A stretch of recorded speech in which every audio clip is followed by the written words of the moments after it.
transcription.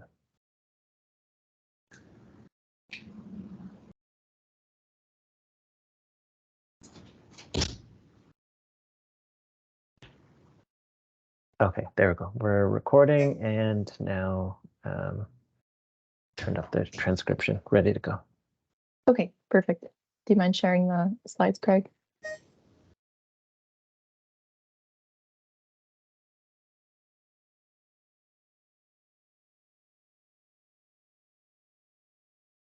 Okay, so let's go ahead and get started.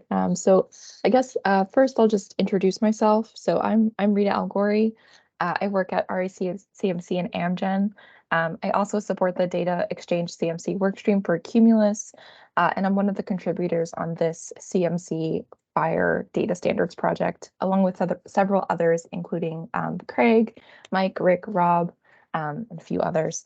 But before I kick us off here, I just kind of wanted to say, thank you so much for joining us today and for taking an interest in this work. Some of you may have also participated in the previous FHIR testing event that we had back in April, whereas others may be seeing this project for the first time. But regardless, thank you for being here and for taking an active role in this development process for the FHIR CMC standard, which is called DXPQ, which stands for Data Exchange Industry Product Quality. So just for a little bit of background, the intention of today's call is to go through the standard and to break down all of its elements so that we can assess its makeup and its organization and better understand the way CMC content can be represented and structured using FHIR. There's a little bit more background that we gave on the FHIR basics during that April call, which was recorded, and I'll provide the link to that if you'd like to watch that session after this one. So in today's call, we're going to spend, most of our time here walking through a few different aspects of the FHIR standard. But I think as Craig had said a little bit earlier, this is meant to be a discussion forum. So this is not really a formal presentation. Really the goal here is to get your feedback. So please feel free to ask questions anytime. Unmute yourself, or you can post things in the chat and we'll have a look at it. Really whatever works, but this time is really intended to be constructive so that we can make any changes that need to be made in advance of, we're working towards publishing an implementation guide for this FHIR standard. So really any changes that we can make before that, just to kind of make this the best version that it can be. That's really kind of what we're looking for. Next slide, please.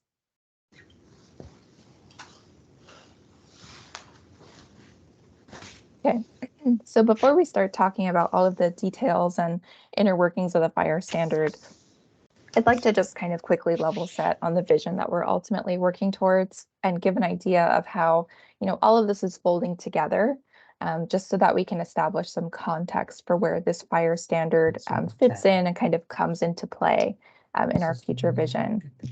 So this is sort of our future outlook, our future vision. So not necessarily something that we have firmly in place today, but what we're building towards over the next few years.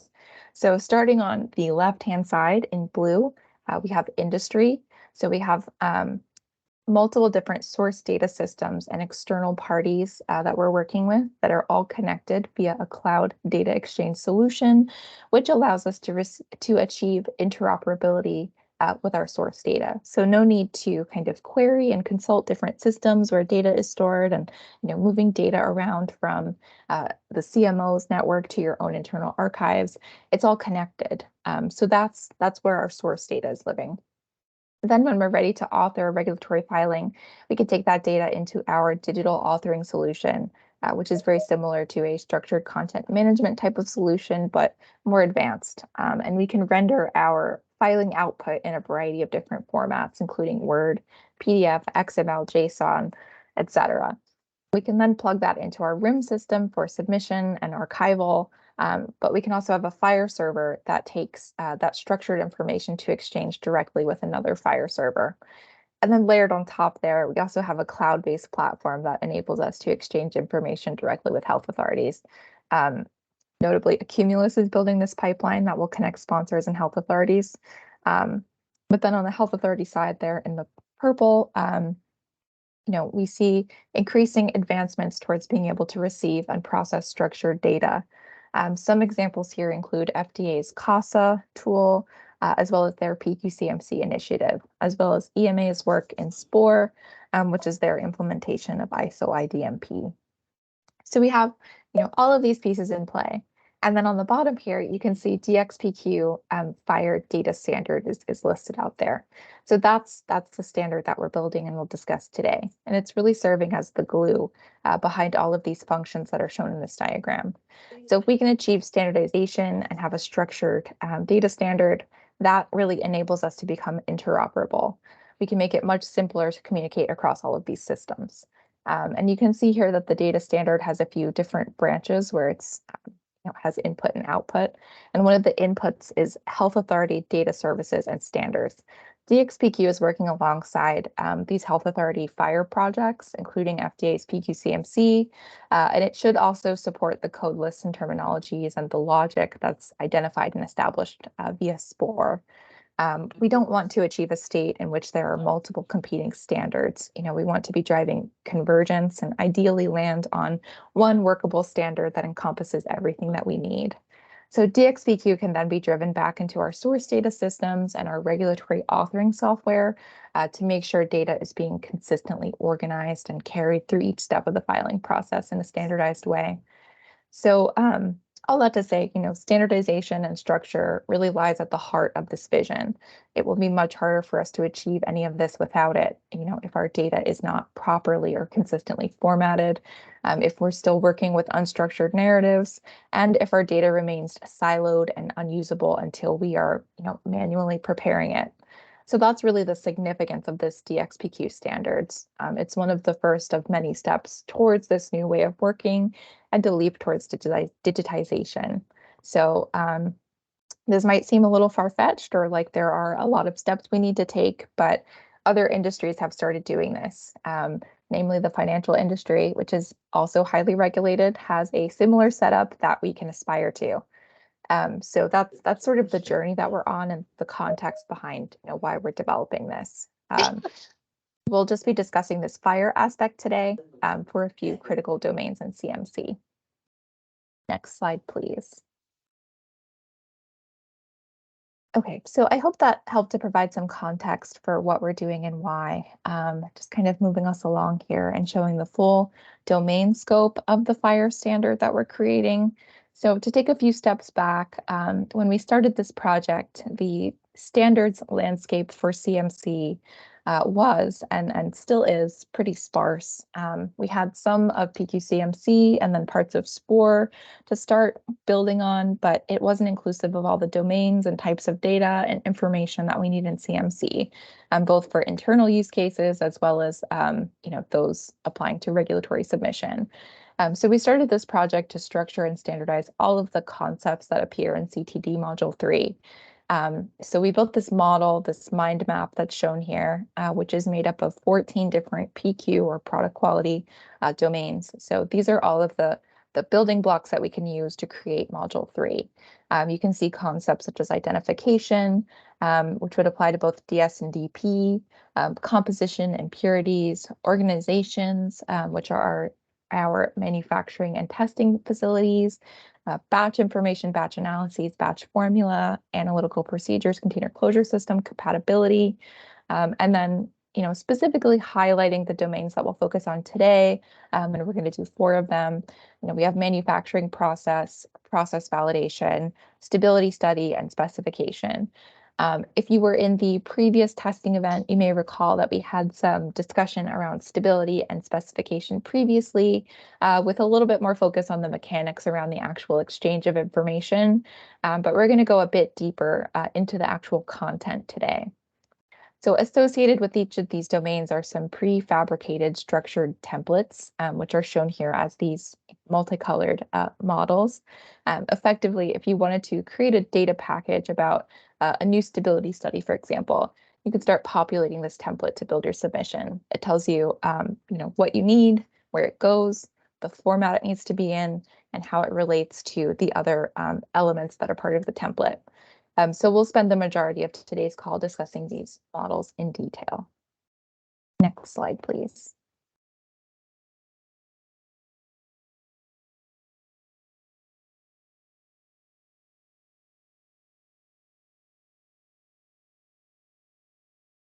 Perfect. So as we're, taking a look at these models, pressure testing them, poking holes, there are a few questions that you might keep in mind as you're thinking about them. So this is not an exhaustive list by any means, but just meant as, kind of a jumping off point for brainstorming. So maybe the first consideration is this information logical and fit for purpose? Are the elements appropriately linked, or are there, relationships or connections that are missing? This question might make more sense as we really get into it, but you'll see in the diagrams that are, that we start looking at, there are defined relationships between each of the blocks. These should be logical, but if it's not making sense or the connections are, not quite correct, let's talk about it. Similarly, if there's something missing, some concept or nuance that needs to be accounted for in order for the section to effectively reach its objective, let's discuss. We want the standard really to be practical, usable, and something that should solve for our internal pain points. So if there are aspects that can be better handled, we'd appreciate the feedback. Um, Another note is, the models that you'll see today are broadly scoped for small molecule use case. So we have some synthetic data that we were using for a solid oral dosage form called stelbatalol. We've been focusing on this small molecule use case because it was a good starting place for us. It's a bit simpler. However, we're open to those modality-specific concerns and discussion. If there are elements that would need to be accounted for to accommodate other product types, we can certainly have that as part of the discussion today. Similarly, if there are any global considerations that come to mind, if things are handled differently across regions, and we need to kind of have space for that, we should discuss that as well. This is not, a US only standard. This is really meant to help us for the entire world. It's a global international standard. The last thing here is about use cases. So GXPQ is not, specifically only for that sponsored to health authority communication, but can be inclusive of other types of communication. So for example, CMO to sponsor, sponsor to sponsor, and then intra-sponsor between, different systems. So again, not an all-inclusive list, but just some questions to keep in mind. Again, this is an open forum, actively seeking your feedback and impressions on what's being developed. But I think, that establishes some background and context that hopefully is helpful for, for everyone to help you kind of place, what we're doing here, and some of the feedback that we're looking for. So I think with that, I will hand over to Craig to get us started with the models. All right, thanks, Rita. And just a note on the models, we're at a stage in the project right now where we don't, at this very moment, have access to software applications that would present this information in a user interface. So just as a side note, we have started having discussions with some structured authoring vendors, some content management vendors that, many of the companies would be familiar to all of us here on the call. And we're working with them to understand the standard, understand the CMC space. And what we're going to plan to do is for future meetings that we will invite some of them to attend, and we'll have a session like this, and they will actually do some either demos if they have something working, or some mock-ups to show us what the potential future systems could look like. So just to keep that in mind, that's why we're kind of looking at the model approach right now and making sure that the model is as robust as we can, so that when we engage with the software vendors, they can take those models and then use that to develop mock-ups or do demos for us. So those are to come in the future. So let's start with stability. So, and actually 1 second before I jump into stability, let me jump out and just let me do a very quick recap of what FHIR is. So FHIR is a standard developed by Health Level 7, so a standards development organization. As the name suggests, they're involved in health. You name it, they're involved in health. Lab reports, hospital billing, e-health records, e-prescribing, you name it, they're involved. And long story short, they developed this standard called FHIR, Fast Healthcare Interoperability Resources. And the reason why they developed this standard is to facilitate interoperability. So they want to make sure that data can travel through the healthcare system seamlessly. So the reason why, our devices work in airports and hotels and around the world is because the internet is a stack of standards that makes sure that devices can exchange information seamlessly.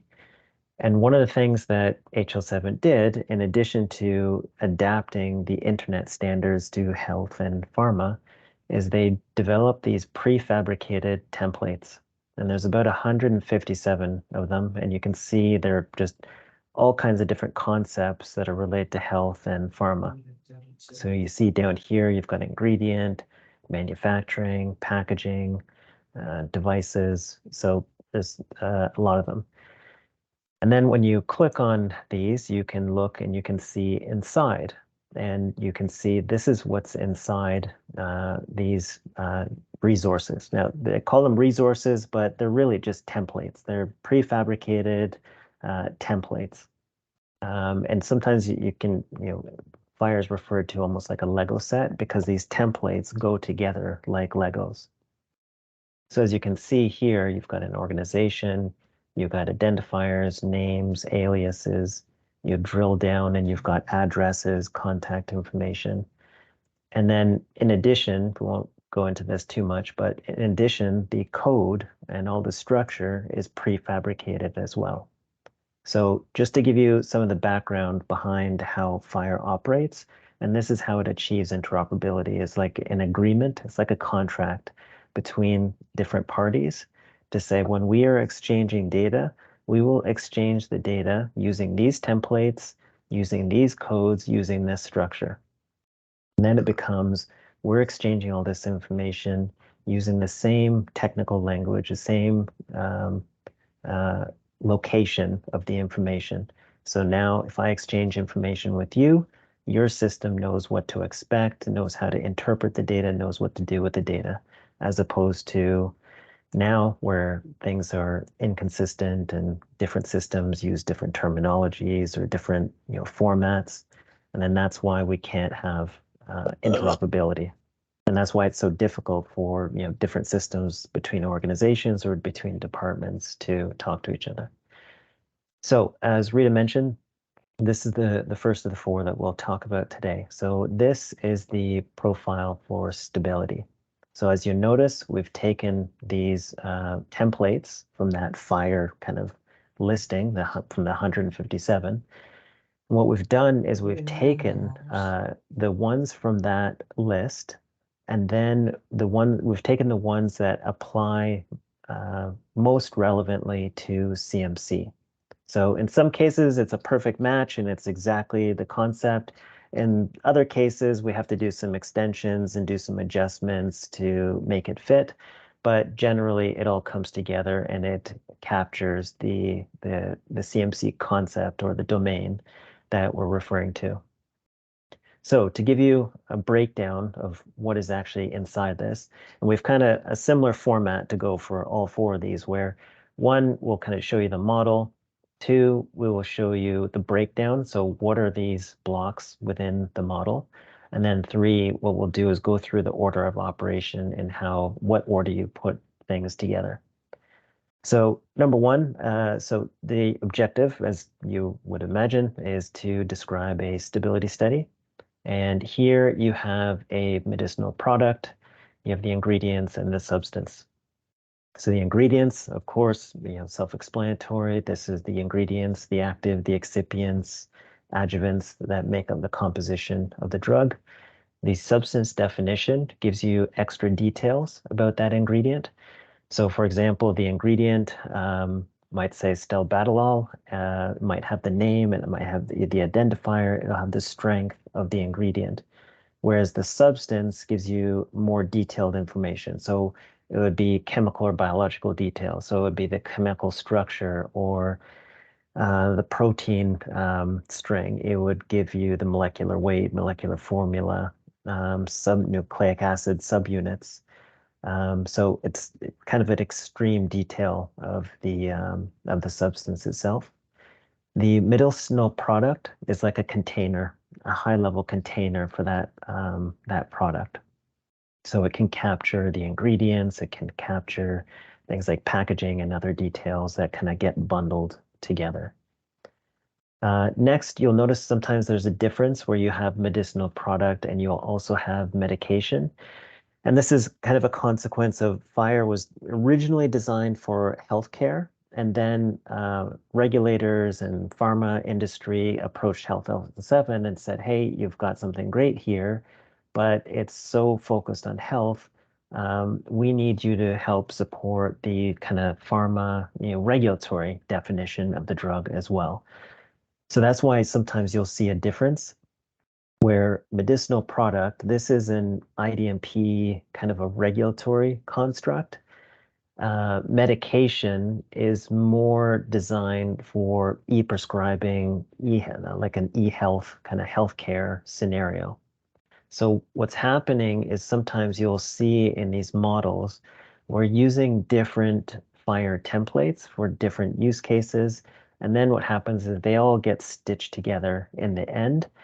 And what will happen is you might look at the model and you think things might look a little bit weird in how they're put together. But eventually, once you have a user interface, the model's in the background and you just look at the front end and you have a UI. So this model is almost like a schematic. It's almost like the blueprint for a house or a building and says, this is how you would put together the house. Here's where the load-bearing walls are. Here's where, the plumbing and electrical is, versus, the finished product. You'd see the house finished and you wouldn't have to worry about that stuff. So then you get into, so this is the top half here is describing the product. And then one of the reasons why we use medication instead of medicinal product over here is the medication template actually has a concept related to batches. So it's much better, this template is much better suited to describing a specific batch of the drug.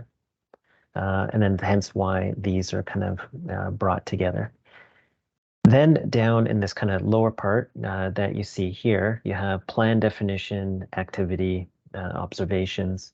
So the plan definition is like an overview. It's like a container for the overarching stability study itself.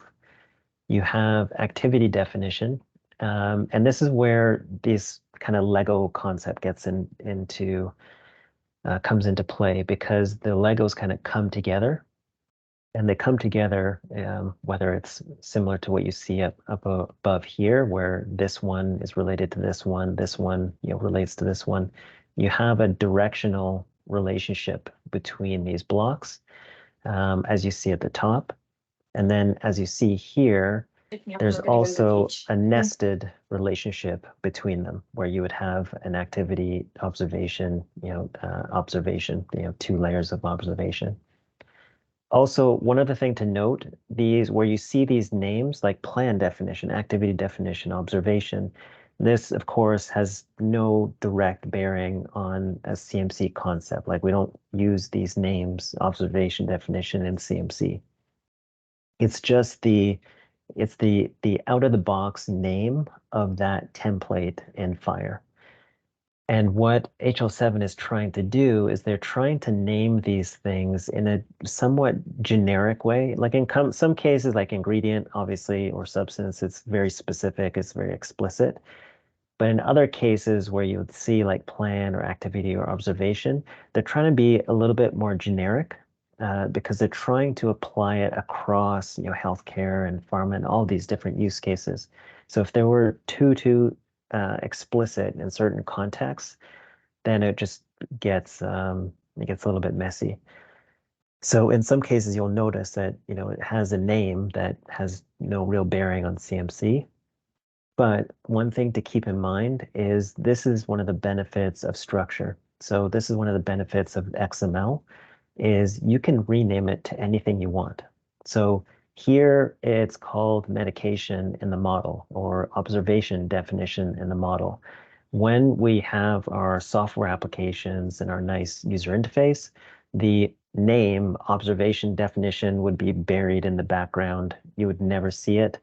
And instead, it would be called test name, test criteria, test result, list of values, stability conclusion, stability description, things like that. It get renamed to something much more familiar.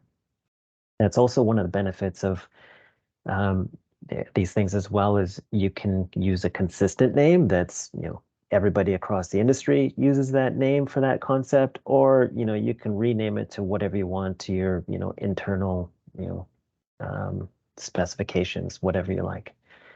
So anyways, so plan definition describes the overall stability study. Then you have the activity definition, which is like a container for the observations and the definitions. And this is where you get into the individual tests. So each test is itemized and you have the criteria for the test. And we'll show you, and actually we have these sample examples of what these look like with some sample data. So we'll show you that in a moment as well. And then you have observation, which is the result of the test. And then at the bottom, you have where you reusing the diagnostic report template to capture the results. So in the order of operation, so there's two things to consider here. One is kind of the first time you're ever doing this. You would create things from scratch. So for example, let's say fresh out of the box, you get a brand new system, it's just empty. So what you would do is you would fill it up with your list of ingredients. You would fill it up with your list of substances. You would create a relationship between those two. Then you would combine all those ingredients to make your formulations, your medicinal products. Then you would select and create a list of tests, and you'd have test criteria for each test. Then you would go into your storage conditions and your durations, and you'd create a library of those. And then all of this that you see here, essentially 1 to 5 and 7, because you'd have all your batches, become a library. And is prefabricated, is pre-prepared in your system. So for example, once you make an ingredient, you don't need to make that ingredient again. Once you make a substance, it's there. That's your substance. You don't need to make it again. So then what would happen is these would be drop-down lists. And you would say, oh, select my 20 milligram formulation, 1, 2, 3, 4. Here's my 20 milligram, formulation, 5, 6, 7. And then when you select that, it could also pre-filter in these systems because they're intelligent in the way you set up the relationships. If you choose your 20 milligram, then it's going to pre-filter and show you here are the batches for the 20 milligram and so on. The way these also work is this whole thing could also be, you could create a library of stability protocols, the entire thing. And you could say, okay, well, you know what? I did this whole thing last time and I got, my 24 months, whatever, and say, okay, I'm going to reuse that and then make some adjustments and make some changes and say, okay, now this is for the 36 months or whatever, different climate zone, change it, whatever. So that way you're not rebuilding these things from scratch every single time. And that's just a note down here at the bottom. So let me jump out of this for a moment and then show you one of the HTML examples. Oh, and by the way, one other thing to share. So one thing that the team did, and by the way, I'm on a big monitor, so let me know if like any of this is too small. So one of the things that the Accumulus team, the CMC team did is they prepared a synthetic module 3. So synthetic meaning we took created a module 3 that is essentially fake data, but we tried to make it, although it's fake, we tried to make it as close to reality as possible to facilitate testing. Because obviously this is highly proprietary information, so we can't be doing public testing on our internal data. So what we've done is the team kind of split up the work. And then they've gone through and prepared some sample data that we can then so open the same one, sample data that we can use uh, to facilitate testing. So this is the original that we went through. It has some data in there that has our still bad at the wall tablets. And then the method of what we do is essentially we go through and these documents, and then we start to identify what is the critical information. So what is unnecessary kind of narrative text that's not really providing a whole lot of value, and say what is the structured data that we can pull out and we can apply this model to it. And then, so we're taking a digital first approach, so meaning focus on the structured data first. Then, once we've got the structured data sorted, then we go back and say, okay, we're not eliminating narrative text. So we recognize narrative text still has value, but we want to be more targeted in where we have narrative text. So we don't want just narrative text everywhere. We want it to be more targeted and say, okay, this is where we need narrative. This is where it has high value. This is where it's required. And then make sure it's accounted for there. So we go through that. So that's the model. There's kind of the base source data. And then what we do is we prepare these mockups. So here is one for a drug product stability, and here's one for substance. Yes, that's a substance one. Okay, so um, just to kind of show you this a little bit side by side here. So on the left-hand side, you see here's your at the top. So you've got your, kind of the traditional tables that we see in the Word documents. But it's important to note these tables that you are seeing here are totally auto-generated. So nothing in these tables was done manually. So what you look down here at the bottom, and I'll explain some of this in a moment, but you'll see down at the bottom, this is all the structured data that you see here, and it's converted from that Word document. So what happens is, so you'll see, hang on, let me down to the bottom. So here is the medicinal product. And by the way, when you see, sometimes when my mouse hovers, you'll notice that's the XML in the background. And this is just a style sheet. So this is just to help us kind of visualize, because obviously not all of us are developers, so we don't want to be looking at XML all day. So this is a style sheet that was prepared to present the data. And then this nice hierarchy that kind of shows you how everything is nested together. So here, as an example, is the medicinal product, and you can just kind of see how the nesting works, is that's the container for the product. Here is the ingredient, or the active ingredient, and then here is the substance hierarchy of information. In this example, we only have the active, but you could put the whole formulation. You could put all the excipients and everything out there. In this example as well, we also have the manufacturer that's associated with this particular ingredient. Here is the batch information and the manufacturer associated with that batch.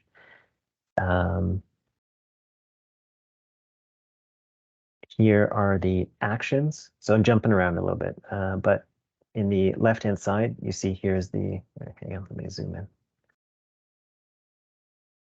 So the plan, and here are some actions. So, looking at here at the relative humidity and some of the, storage test types.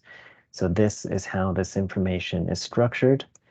And then that structure is then pieced together by software to make it look any way we want. So we can look at it like this table. You could change it to a different table. Take your pick, whatever you want, however you want to make it look. You could make it look like this. You could make it look anyway. Here at the bottom, or sorry, here's the medication, batch one, batch two. Here is the medications, the batches. And as you notice here, these medications get rolled up to here. Then you have the observation definition. So let me,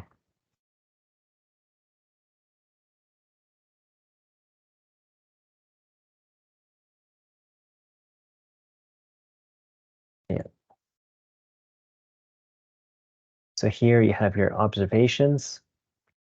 So you have your test, um, subject information, lot information, the specimen that the test is on, the um, particulars of the test are listed here. Um, and then the test results also listed in here as well. So all of this is put together individually. So each one of these, so you notice there's a block. So each one of these blocks can be put into an individual library. And then you can just pick out which one you want and which one you need for whatever the profile is for your stability study.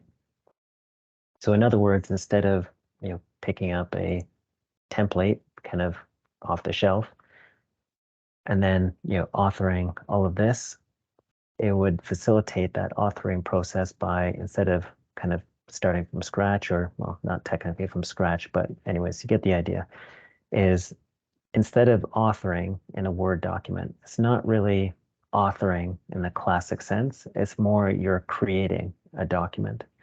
And the authoring experience goes from to more of a form. It's almost like filling in a form where you would have drop-down lists and fields for text, and where you could, drag and drop information or create links to information or reuse information that's already done. And that's essentially how these come together. Craig, can I just ask a question? So that Sure. document, is that what the health authority receives? Or is it the data that they receive and they pull it and they put it into their own format? It is the latter. So this pop-up, so I can't highlight that, but this pop-up, that shows the XML. So that is what's going on behind the scenes. So we would use a software application um, that would output. So you would do all your authoring in a user interface, and that thing you would hit publish, you would hit a button, whatever the Seek workflow is, and then that thing would output an XML file or a series of XML files. And then that information would get sent to the FDA.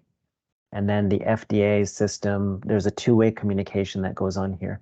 And actually, as a matter of fact, we'll show you, it's still very technical, but later in today's meeting, we'll actually physically show you what that looks like. But essentially, it's a two-way communications where our systems are connected with each other. And we send them information, and then they send it back in the same format. So the FDA could send you an XML file. Your system would receive it, and there would be a workflow, and it would tell you and say, "Hey, you received something from the FDA. Here's what it is," and then that would trigger a workflow for us to do something to it. And actually, I don't have a perfect CMC example, but actually, let me show you. Um, Let me show you an example from labeling. I'm not recommending this company or anything. I just use this company as an example because they have nice pictures on their website that are just easy to access. So this is labeling, but the way it'll work for CMC is the same concept. So on the left-hand side, you'll notice here you have a library of data objects. So you have a library of images. You've got a library of ingredients and products and packaging that are already kind of nested together. And then on the right-hand side, you would go through and you would select, drop down lists, some free text fields, and you would pick and choose your dosage form, your product, what have you, and you would go through. And then this is an example of kind of a common example of what these things look like. They have, some of them are just Word plugins and they work together very similar to Word. Others like this one have nothing to do with Word. It's like a totally different thing. It's like a web user interface. And then they look like this. So, the sections that would allow you to do narrative text, you would do the same thing. So they have features for bullets, lists, superscript, subscript, tables, figures, what have you. But this is essentially how these things would go together. And then on the left-hand side here, this is an example of where you would have these resources, these templates down the left-hand side, and then these systems would have workflows and rules and say, okay, well, I choose stability. Okay, therefore it would pick, a set of templates for you, based on our configuration. But that's the gist about, there's 50 different flavors of the same thing, but that's the gist of how these structured authoring tools work.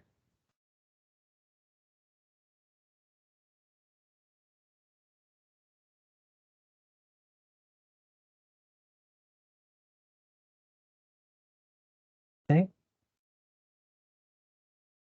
So that is stability. And by the way, feel free, just stop us and ask questions anytime. Rita, this one was me, right? Still? Yes, Craig. Okay. So, okay. So before we start, Craig, Yeah. can I ask one more question? Yeah, sure. So what was discussed right now up to this point is that we're talking about the data entry to the platform, right? And we are doing data entry using the structured authoring tool, right? Exactly. That's exactly what it is. Thank you. So I have a question. Who does data entry? Is it regulatory or the actual authors, SME? That is probably a subjective decision, company decision. For me personally, I would say it is still the people who are doing the authoring now. It's just that the difference is they would be using, instead of using Word, they would use tools like this. And this would just help them create the documents and create the information for submission faster, easier than they do now.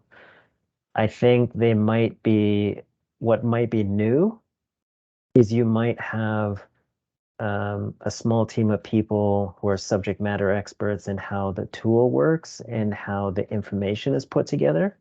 And I think that small group would provide support. So, for example, I don't know if you'd want, your CMC experts kind of mucking around in the configuration of the tool and things of that nature.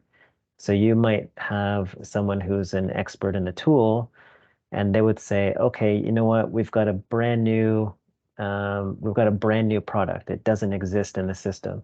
So they would go in, they would enter the ingredients, they would enter the packages, the formulations, they would create all this, all the resources and the templates. And then it would be there in the system. And then the author can say, okay, now all the bits and pieces are there.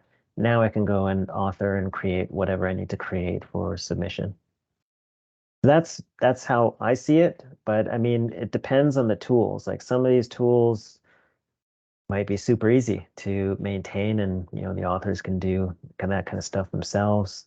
Other companies may say, you know what, we want you focused on the science. We don't want you focused on the kind of technical bits. So it depends. So Craig, so that was the input. The output is a XML file, as you just mentioned. And what about the typical PTD formatting style, like a narrative template, narrative documentation? So so the narrative is still there. Let me see.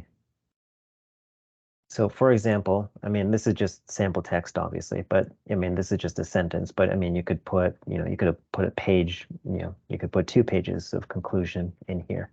So the narrative is still there. It's just in, different places within the XML. So what happens is we would send this information to the FDA or whoever. So actually, we have a couple of options. So what Rita said off the top is you can convert this to any format you want. So you can, this style sheet just presents it in this format that you see here.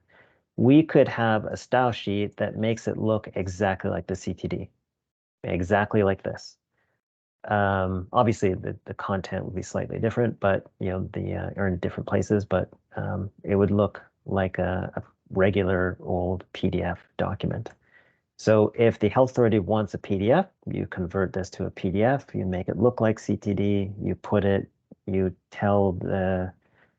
convert it so that the right content goes to the right CTD section, and then that gets submitted to the health authority. If it's more advanced, like EMA or FDA, with the direction they're headed, where you send them the XML, you would send them the XML, and then the XML would get converted to their view. Now, when I say converted, I just mean display. I mean purely presentation. It does not change the content. So they're not going to go in and like change this from 100 to 110. It just means, the reviewer, maybe they want to just see, this first column right now. Maybe they want to see the data as a pivot table.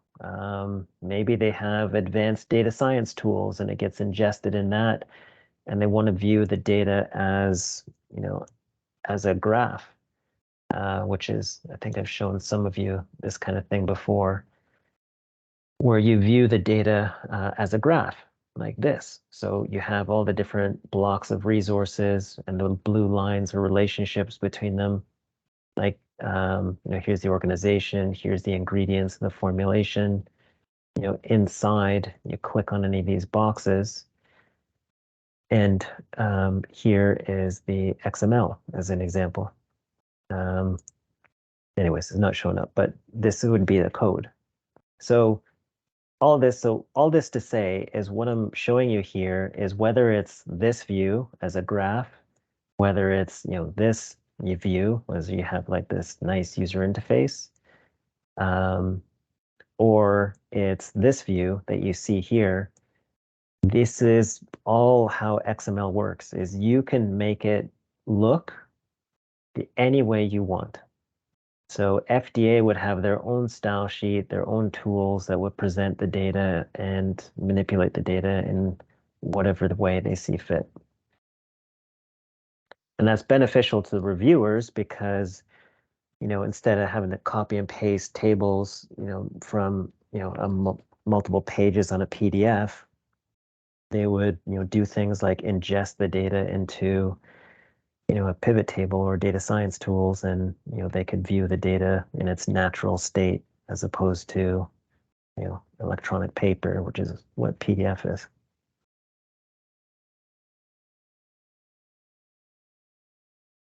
Does that help? Absolutely. Thank you. Yeah, okay. Now that is actually an interesting line of discussion because, what does that mean when we get into that state where, so eCTD, E2B, the adverse event reporting is XML, there's other use cases of XML in regulatory. But when you look at like an eCTD on our end, on eCTD on the health authority end, even if they're using different tools, it's relatively the same. It's like Mac and PC. You're looking at essentially the same thing. There's slight differences, but when you get to the document phase, that things change. Like obviously, looking at the data from like this versus looking at the data in like a graph view like this, that's a different ball game. So it'll be interesting to see how things evolve and how users evolve to do things like this, because this is a label, actually. I don't have a CMC example in this format yet, but this is just one label. So you can imagine if you did the whole portfolio, you can imagine if you did all the CMC data, you can imagine, what kind of things you can do is like, find me all the products and sites that, for products with titanium dioxide. So yeah, it's going to bring some interesting new capabilities that weren't possible before because PDF and Word won't allow it.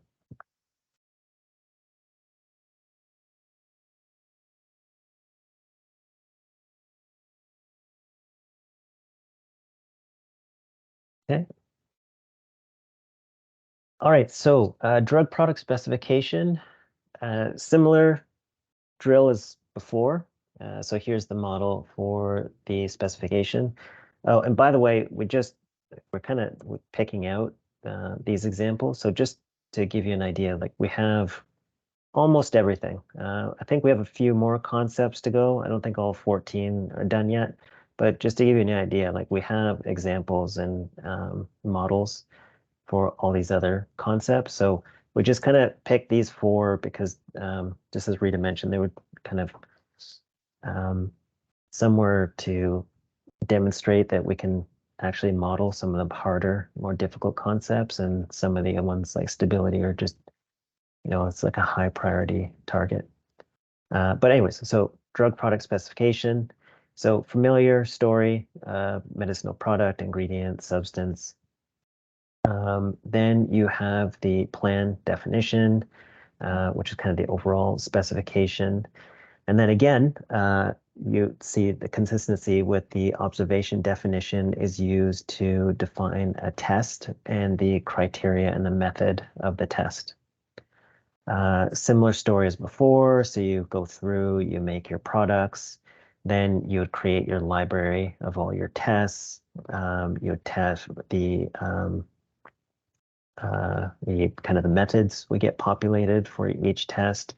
And then you have a library. So again, the same thing is you would create your library of tests, you create your library of methods, then you can reuse them. You don't have to keep remaking them over and over again. The only time you'd have to maybe change it is obviously if you have a variation, if you have a new test, or if you have variation in a method or what have you, then you would change that again. And then the plan definition, again, as before, is like a way of kind of keeping track of kind of the overarching specification details. And then to give you an example, so hang on, let me close these. And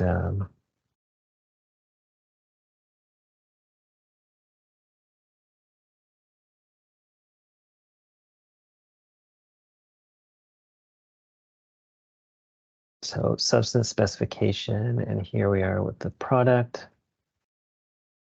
So here we have the top. This is the medicinal product. There's some details about the product. Here's the active ingredient. And again, as mentioned before, this is just kind of truncated this just to be, in the interest of time and effort. But you could have the whole formulation and the whole formulated drug could be listed out here with all the ingredients, the role of the ingredient. The substance doesn't have a lot of details here, but you could have, in details about each substance. And you'd have the site related to that substance and that ingredient. Again, as mentioned before, this table is auto-generated. So this table does not exist in the XML. So it's completely virtual. And then what happens is down here, you have all the tests are created. There we go. Hang on, let me hide. Okay, so now this is where we get into kind of the nesting part of this. So you'll see here action as the release, action, the code is a test. Here is the method, the accepted value of the test, the title of the test, ID by UHPLC, the value, acceptance value, and so on. You go down the list, you've got ranges,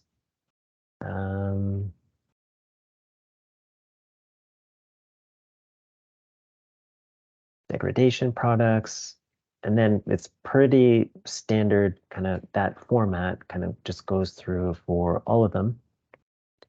And then as mentioned before, as we're just talking about, is this, everything that you see here, this is all the structure. All this is the structure. And then what you have is what's called a style sheet.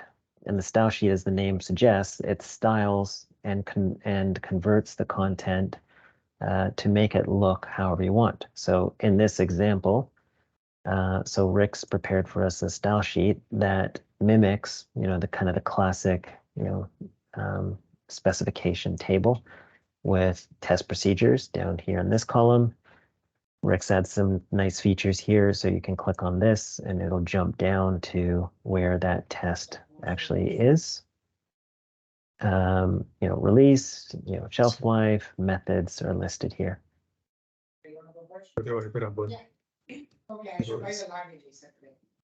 Yep. So, question? Yes, correct. Yep. This is very good. Okay, so we're talking about the two sections, stability and specification. Now, these two are highly structured sections, so it's relatively, I would say, easier to generate the way it is. But what about the section like a development section, for example, P2, and the manufacturing process? I know that the process will be one of the discussion points. So I kind of look forward to see the manufacturing process description, how it will be generating. Okay, yeah, so that's a good segue into the next section. So before we move on to manufacturing process, any questions on test specification before we jump to that? And then Rita's going to take us through the manufacturing process.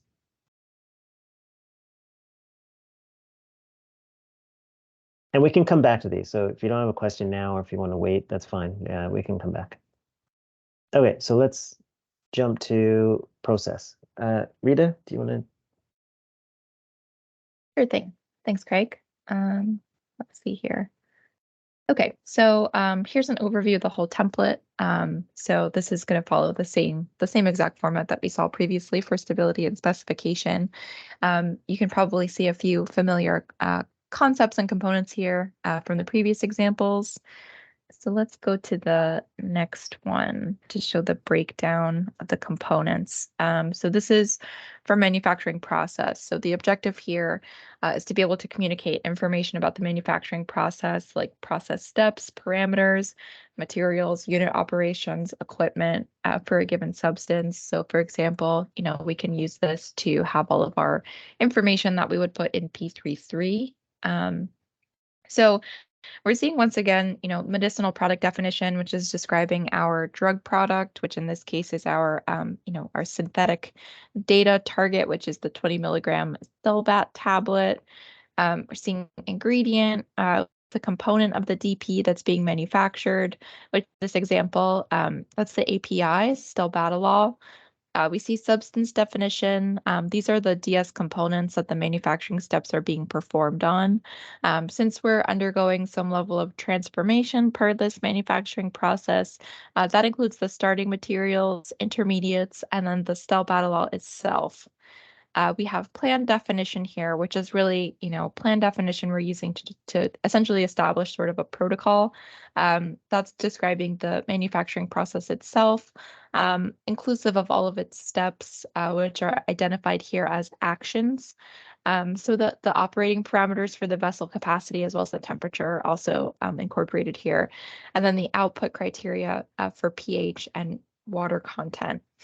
And then finally, also connected here to plan definition, we see a relationship with device definition, which is describing the equipment that's taking part in the process, which is informed by those specific manufacturing process steps that are identified under plan definition.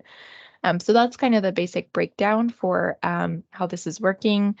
Each of these elements can be repeated. So if you have more than 3 pieces of equipment, you can add more. If you have more steps, you can add more.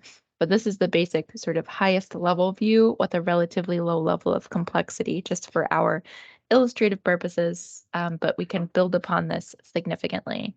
And then I will quickly take us through the steps on the next slide. So if you're going to build a data package that contains some manufacturing process data, here's one way you might go about doing that. So first, you can identify your drug product, which is STELBAT, under medicinal product definition. Then you can select your ingredient role. So we're really talking about the active substance here, stelbatalol. And then you can populate your starting and intermediate materials under substance definition. And then finally, you can fill in for those manufacturing process steps, the relevant equipment, and the parameters for creating those starting materials using plan definition and device definition. I don't know if Craig, did you want to run us through the either the HTMLs or some of the sample data?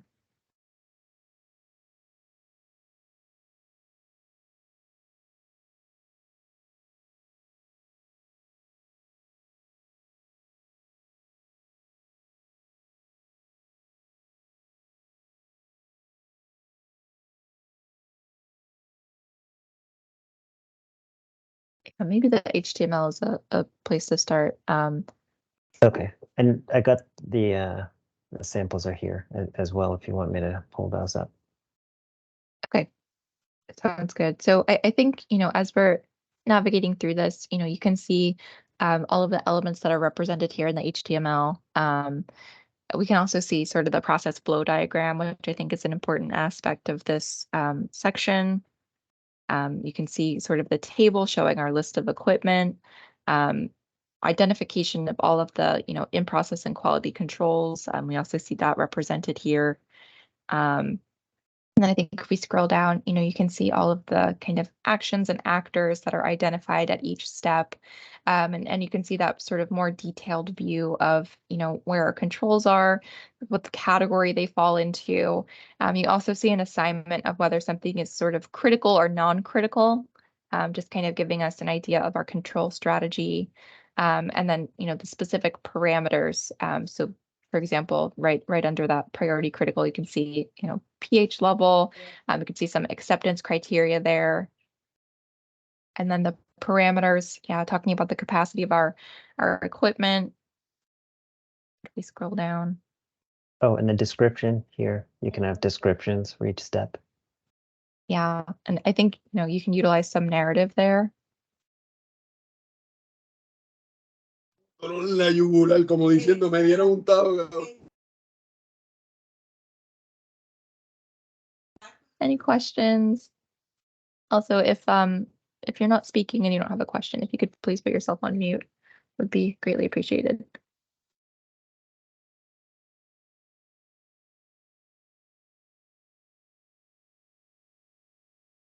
Yeah, I think so. Manufacturing process, I think, is a relatively complex section, and I think it's kind of difficult to envision how this can be structured, just kind of thinking about the way that we currently prepare it.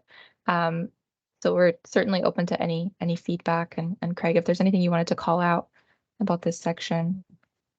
And just note here, you can have references to other documents. So you could have, one big process, diagram that's like end to end, or you can have that, and you could have diagrams at each step.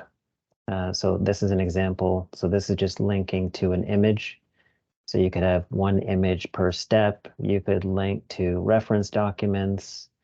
As we mentioned, there's descriptions. So each step can have a description. So in other words, yeah, each one of these steps, each equipment is a separate component.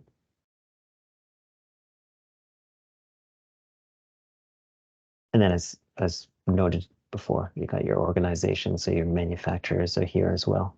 So you can call out your sites and identifiers, addresses, contact information. That can all be listed here.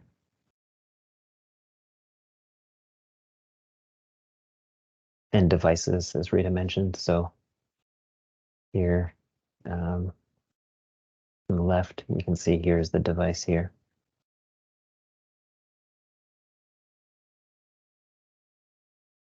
And again, device is a FHIR name, but you can rename that to equipment or whatever. It just from a FHIR standpoint, just means any kind of machinery, a device.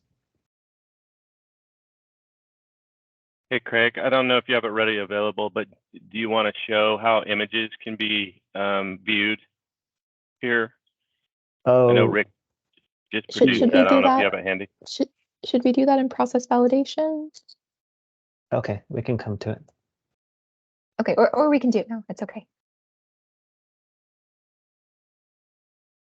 Wherever, it doesn't matter. Okay, we can come back to it in process validation then. Okay, maybe we should just go ahead and jump to process validation. I think if no questions on manufacturing process. Okay. All right. Okay, so I think, from there, so we've established kind of our manufacturing process. So again, here's an overview of the model for process validation. This is a good transition from manufacturing process to process validation because we have established some relationships between those two domains. So let's go to the detailed view.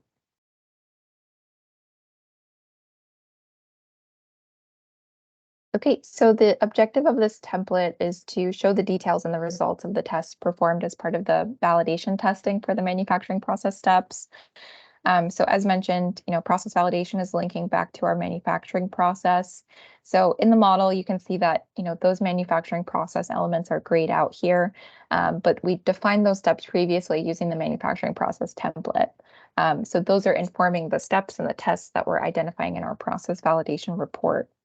So again, to break down the components, we have medicinal product, which is identifying our drug product, the 20 milligram tablets for cell baths.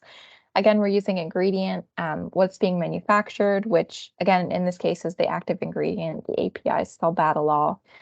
Substance definition is identifying stelbatalol as that API and the subject of the manufacturing process that's being validated. Plan definition is describing the manufacturing process steps that are taking place, similar to what we saw previously. And then activity definition is serving as sort of this container for the observation definition resources that are those lists of tests that are taking place per the validation protocol and their acceptance criteria. The results of the testing are ultimately kind of collected in this diagnostic report, which includes some conclusion statements about the disposition and the success of the validation testing. Observation and observation definition are defining those tests that are taking place. And then finally, medication is describing the specific batches that validation testing took place on. So those validation batches are ultimately the subject of the process validation report. Okay, next slide.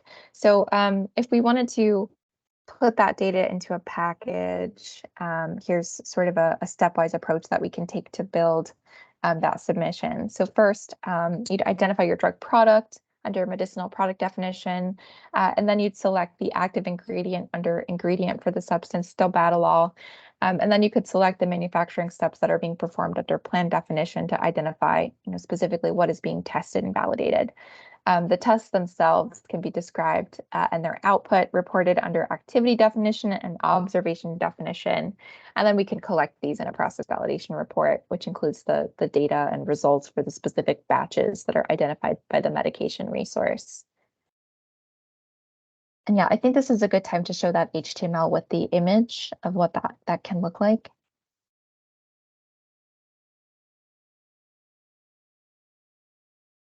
Okay, so this is so we did a little, so most of the work that we've done so far has been on the small molecule scope, but we do have the example which is tailored to a biologic.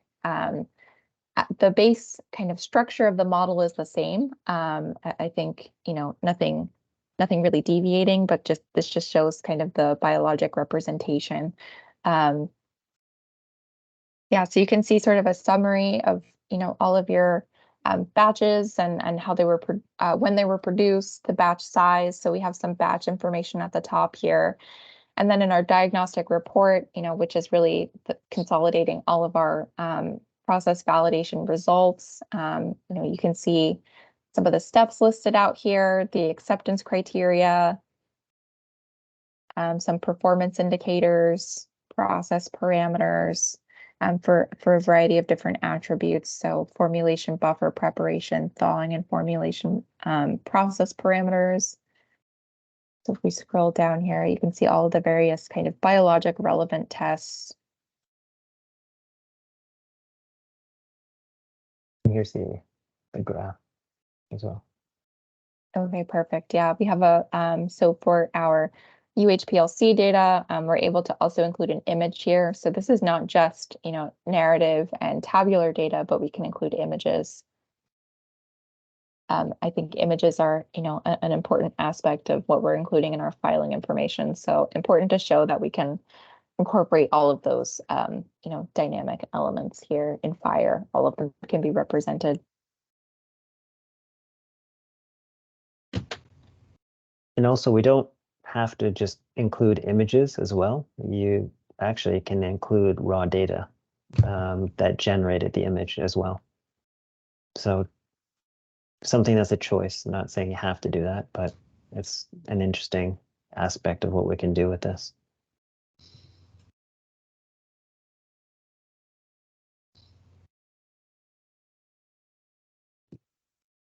So with the narratives, with the table and charts, with images, we can really create a so-called classical piece restrict manufacturing process section, CDD section.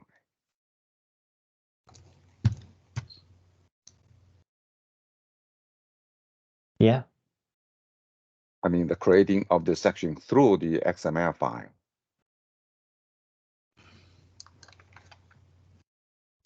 Yeah, and that's the thing is when you look at this information that we have in these templates now, it's like we described before, is you take the essential information that we really care about, that really is what we're trying to submit and get reviewed.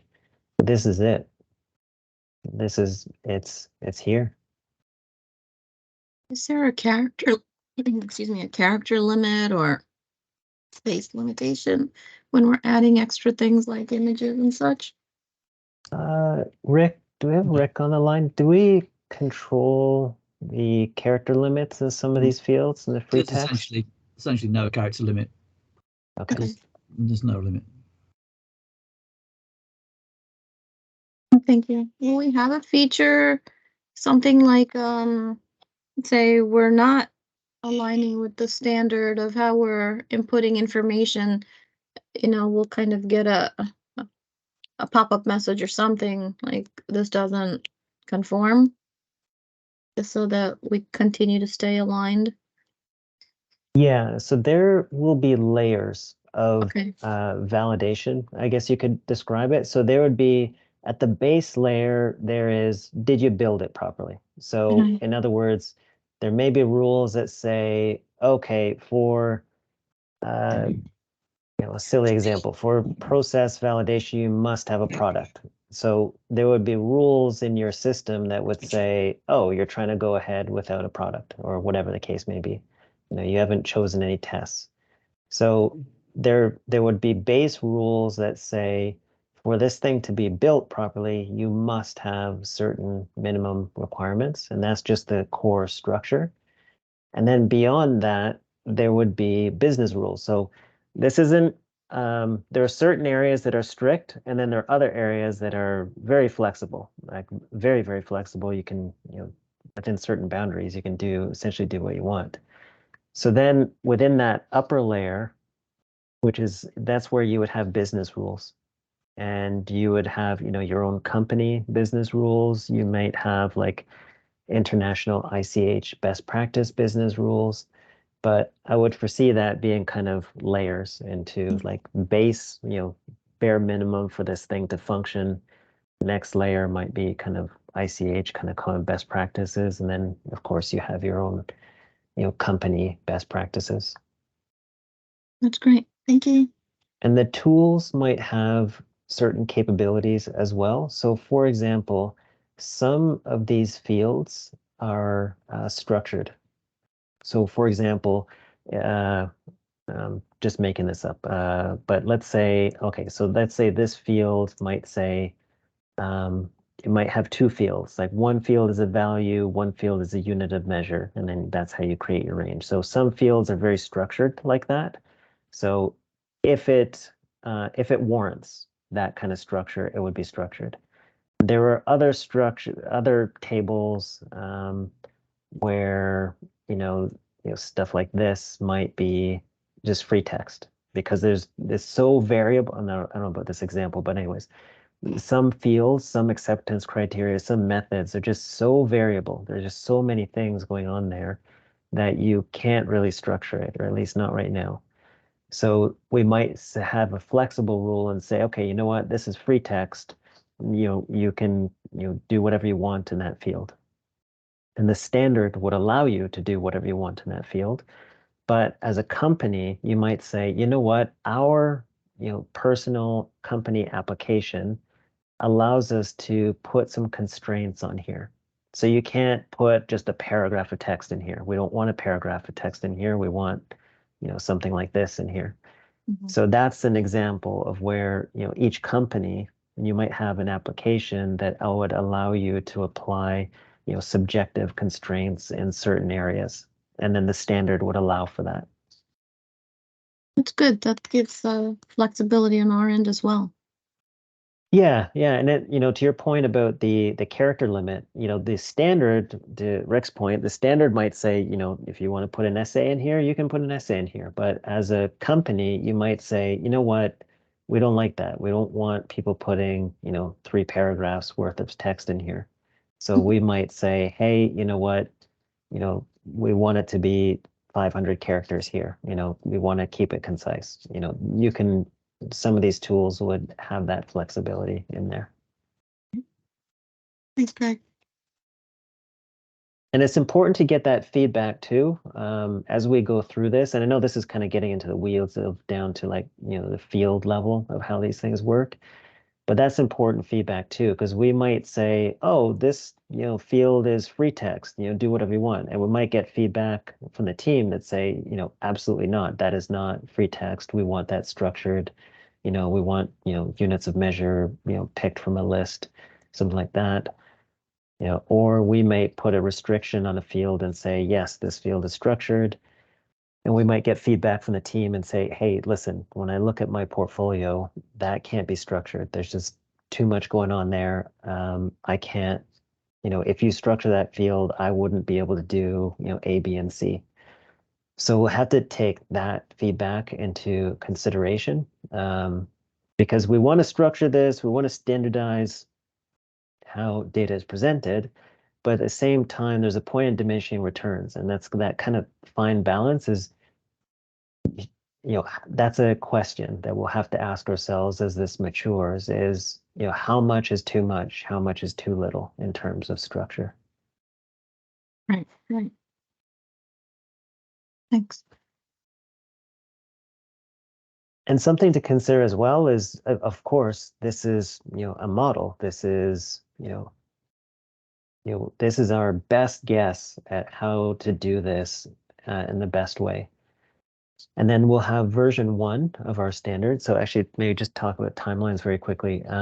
So we're kind of, as you can see, we're well into this, and we intend to prepare version 1, like draft version 1, and submit it to HL7 for their ballot at the end of the year. So the way this works with HL7 and HL7 standards is you have a very formal process that you go through, and you prepare an implementation guide, which is this thing here.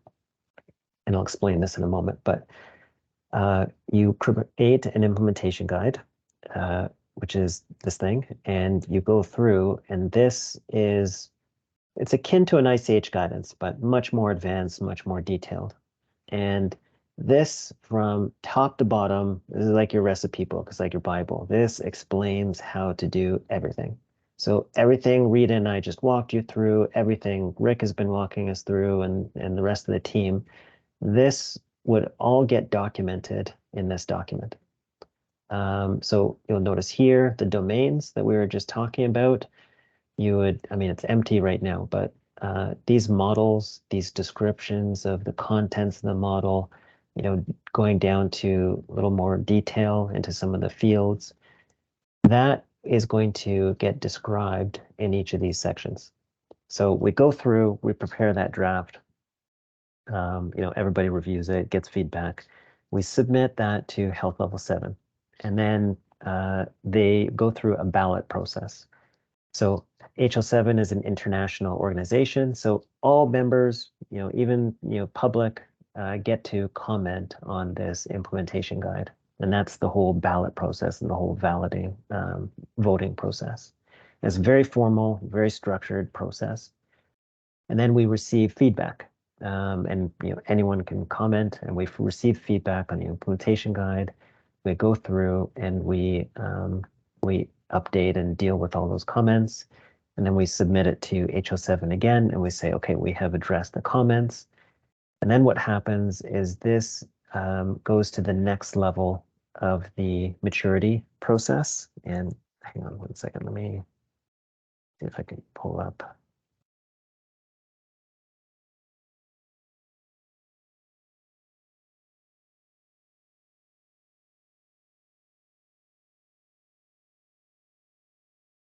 Oh no, that's not what I was looking for.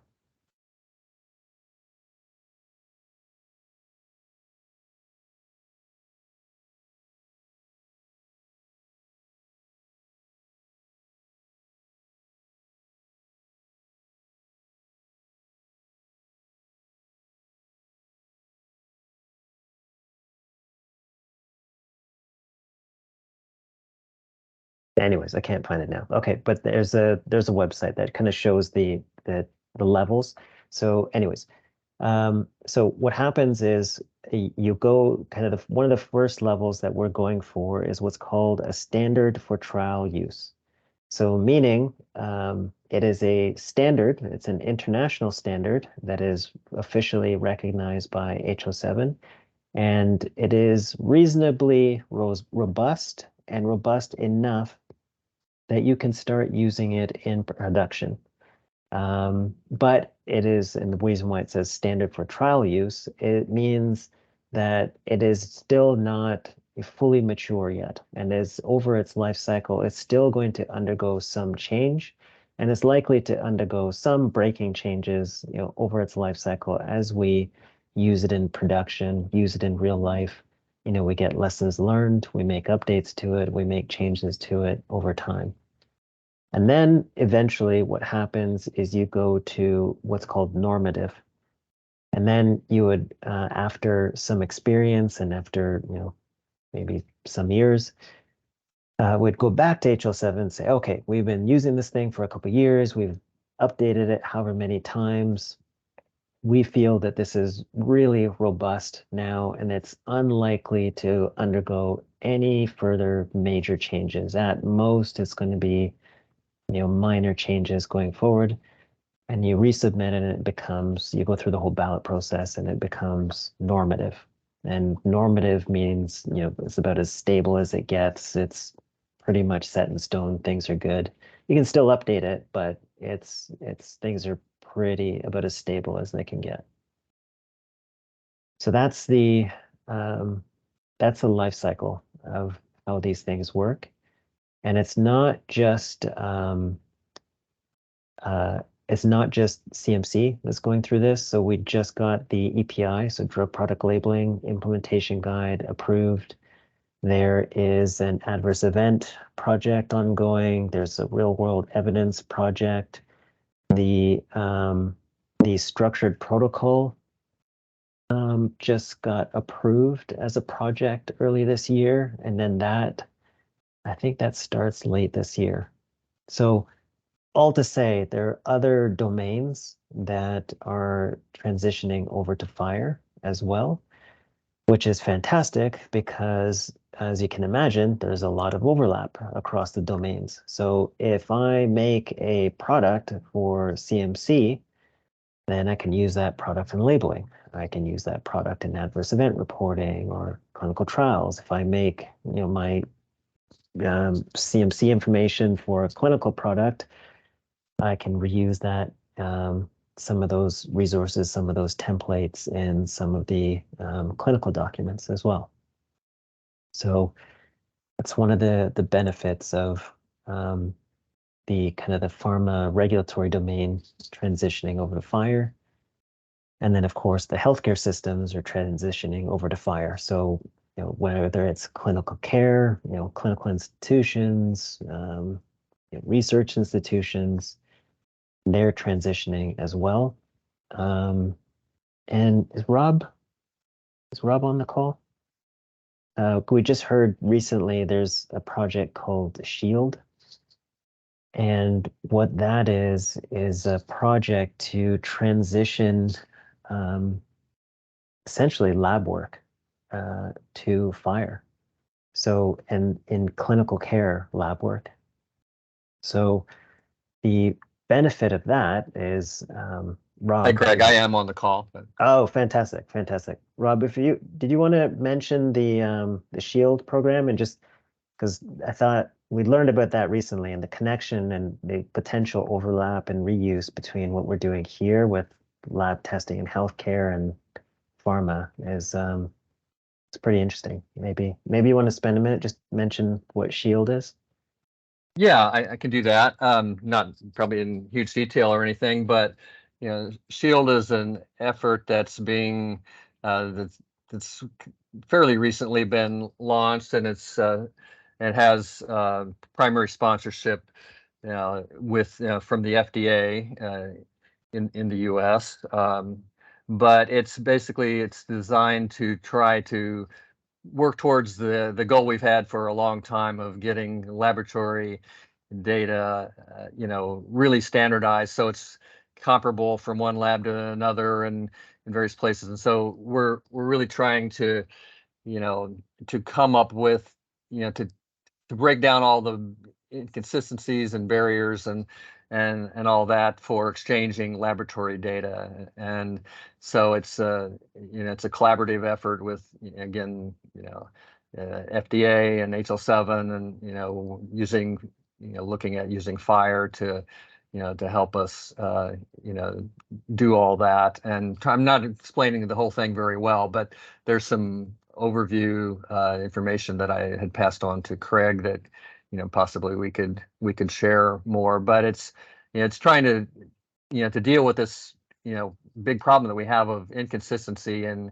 understanding the laboratory data and wide variations, and trying to figure out how we can move forward to get to a place that's better for clinical care. And it is, it has been, I think it's come out of the clinical care space, not the regulatory space, but where it, but it's dealing with, laboratory testing. And so there's clearly an overlap with what's happening, on the regulatory side, for drugs, with the testing that's involved there. So basically standardizing the tests ought to be something that, we need in both spaces. So I think SHIELD is potentially something that's would definitely be of interest in, to Cumulus.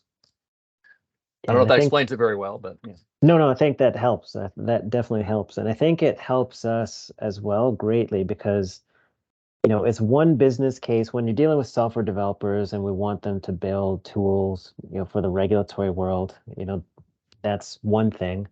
And that's one business case. But if we can, let them know and say, hey, this is part of something bigger where, there's reuse and potential overlap in how we're approaching testing and methods and criteria and things of that nature. Basically the methodology, the generic methodology of running a lab and doing testing. If there's overlap and reuse with the clinical care space, then it's more enticing to software developers and for some of these tech companies to come into this space and offer tools that help make our lives easier. Or at least that's the promise. That's the promise. I mean, whether that delivers or not, that's another story, but that's the promise. That's a really good sign. Thank you for sharing that.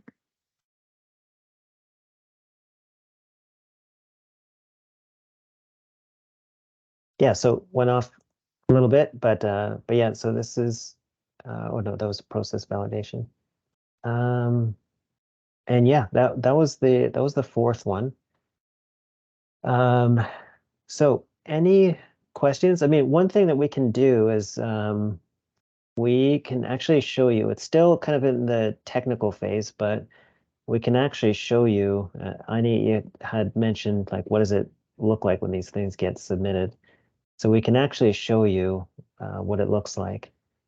Now, obviously, just remember it when we have tools, a lot of it would be hidden, or it would not necessarily hidden, but it would be kind of papered over with a nice user interface, so you wouldn't have to see all the technical guts of it. But just to give you an idea, Rick, are you able to show us kind of what the API connection looks like, and what it looks like when we send and receive something?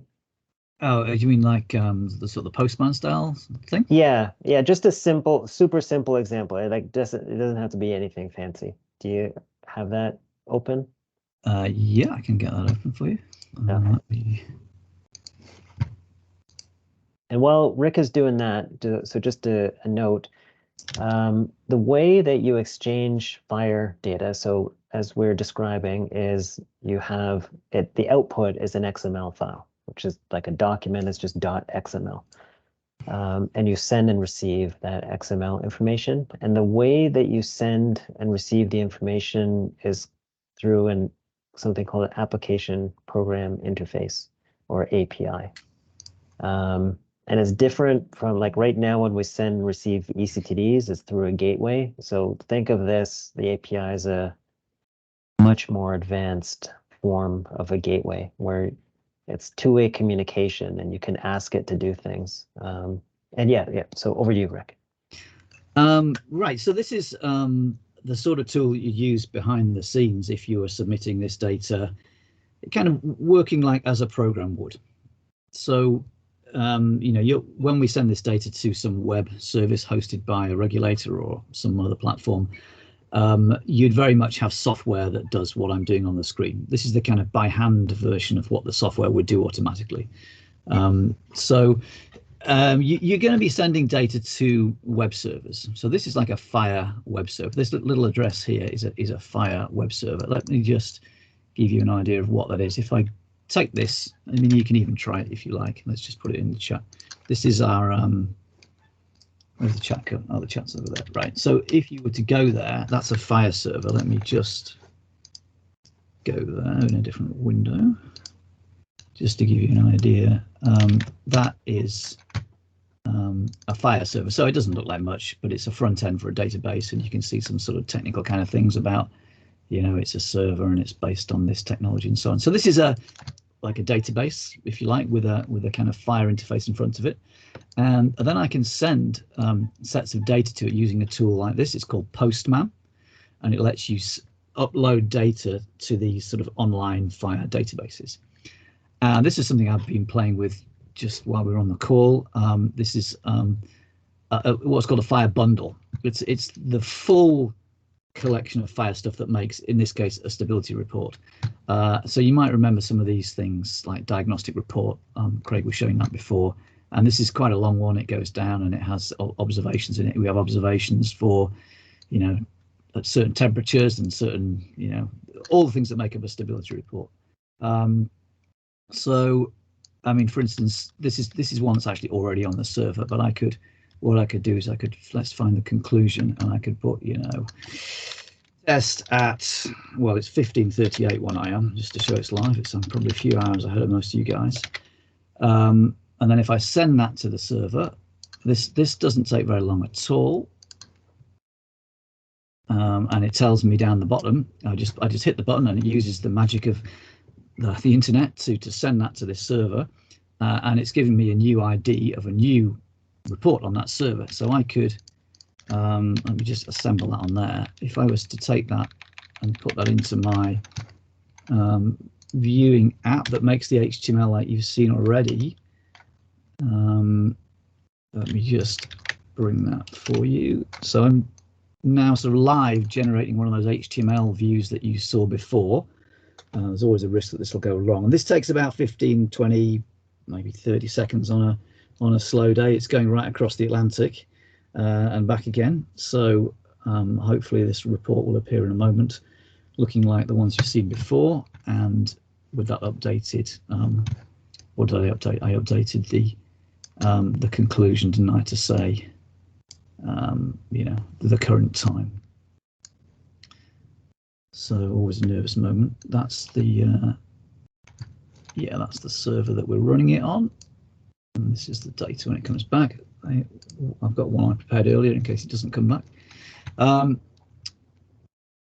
While that's processing, over there, you can see this is a long thing. So there's no chance that you're doing this by hand, because it's hundreds of lines long, and it's got all the values in, such as the when we're running this test. So we're running it at this step, and we're running it for 24 months and so on. And then you've got all the deep bits of XML.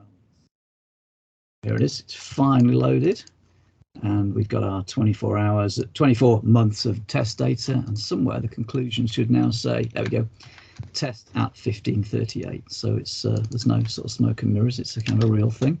If you were to just go directly to our web server address, like you can try this as well, you will see the raw data. So it's come back in JSON. Let me put it into XML so it's consistent with what you've already seen. And you can see essentially what I had on the screen before. So I use this tool in the background for posting that data from my machine to the internet. And then this, when I use a browser, this is just Chrome, you can see that data is now kind of on the internet, and you can see, where's my conclusion? Yeah, so now it's got my brand new data, test at 1538. And if you were to go there yourselves, if you were to click on that yourselves, I'll put it in the chat, you'll get exactly the same data. So you can see it's shared, it's now publicly on the internet for anybody to see it. And yeah, and if you were to run it through this thing, I won't give you all the link to that because it'll probably go a bit slow.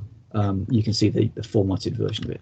This version here is a very thin style sheet, as Craig was saying, on top of this kind of much more technical version here.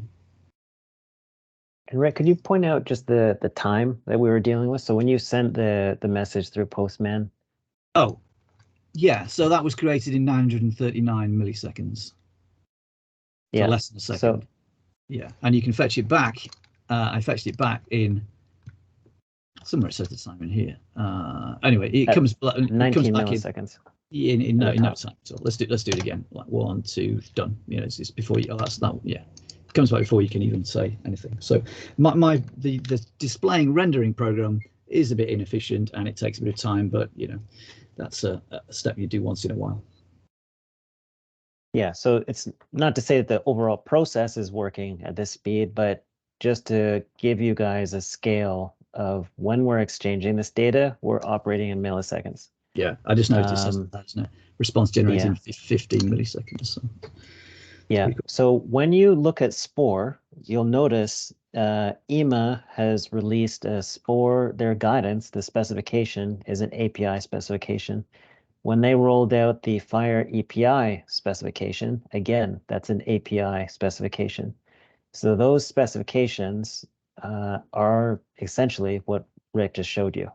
Is those specifications are outlining how we will send data to EMA in the FHIR format via an API. And also, just as Rick described, this is all public, obviously, because this is just testing and just test data. But of course, with the EMA, as an example, the way their model works is you have the central portal. And there will be authentication, there's logins, there's security. So, you know, me from Pfizer, you know, when I connect, it only shows me, you know, the public information that's, you know, public for everybody, like the organizations or the referentials rather. And then there's a confidential section where I can go in, and if I am authenticated, then I can see the Pfizer information. I can submit the Pfizer information, you know, Pfizer submissions, and receive back, you know, Pfizer specific correspondence. So just as a note that there is like layers of security that would get added to this in a real life setting.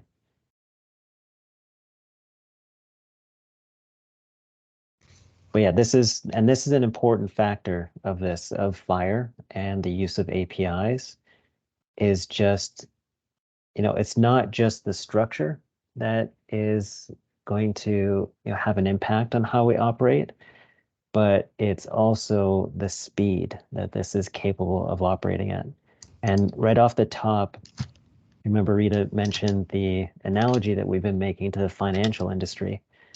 And this is the similar track that the financial industry went on. You went from, trading stocks in paper, then they went electronic, and then they started adding automation, they started adding artificial intelligence, and things start going faster and faster and faster. And now, they're operating at like nanoseconds and debating with each other about whether it should be picoseconds. So that's not to say that we need to go, down to nanoseconds for regulatory. I don't think that might be beyond the point of diminishing returns, but just to say that the current paradigm that we're working with like ECD and PDF and PDF publishing, that's way too slow and taking way too much time and way too much effort. So this is a whole new paradigm where we're not dealing with PDF and publishing and all that stuff. We're sending the data as is, and it allows us to be far more efficient than we were before. Just what I'm showing on the screen now is another view of the same server. These are the products that were added by some of your colleagues yesterday in yesterday's little demo. So some sort of made-up product names that were added sort of live onto this server with funny names and so on, and you can they come up in a few seconds, and you can see real, well, not real, but actual test data that some of your colleagues and industry co-workers were doing yesterday.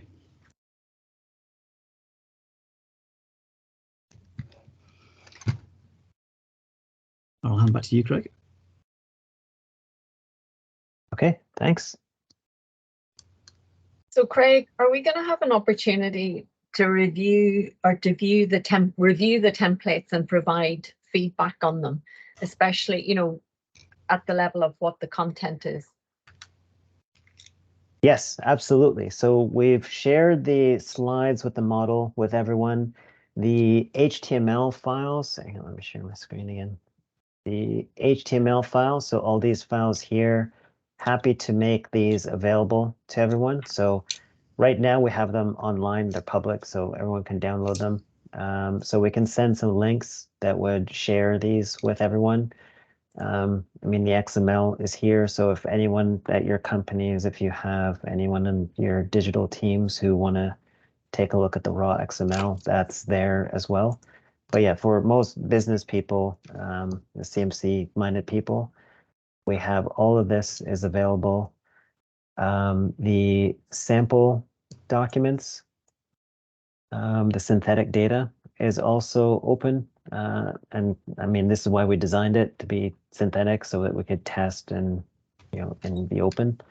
So all this information is available as well. So yeah, just let us know and we're happy to make all this available.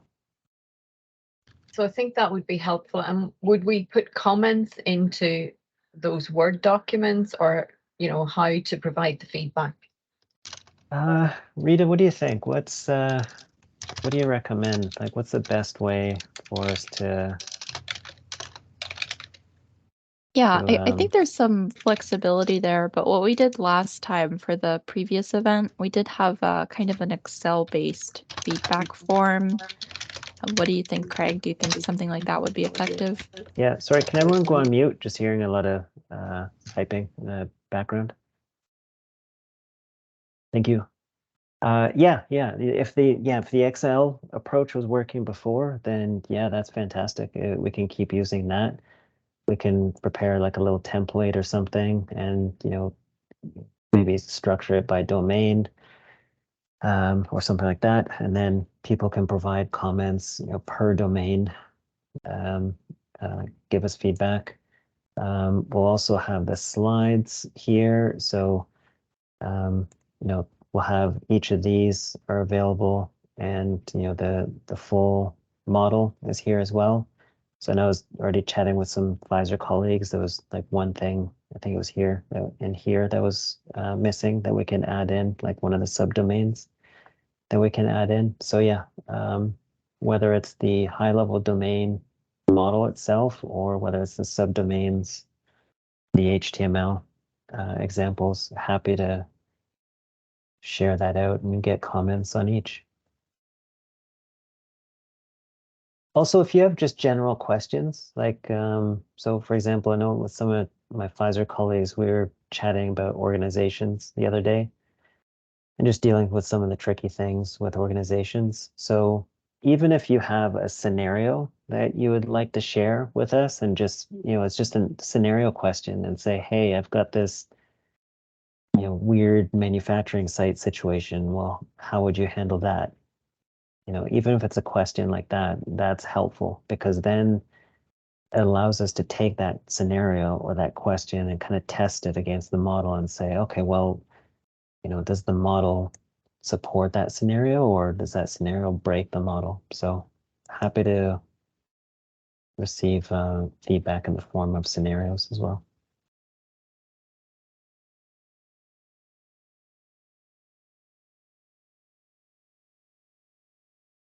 So I guess what we can do is we can share maybe an Excel file and we can send that out to the whole team. And then that way everyone kind of provides their feedback in a similar format.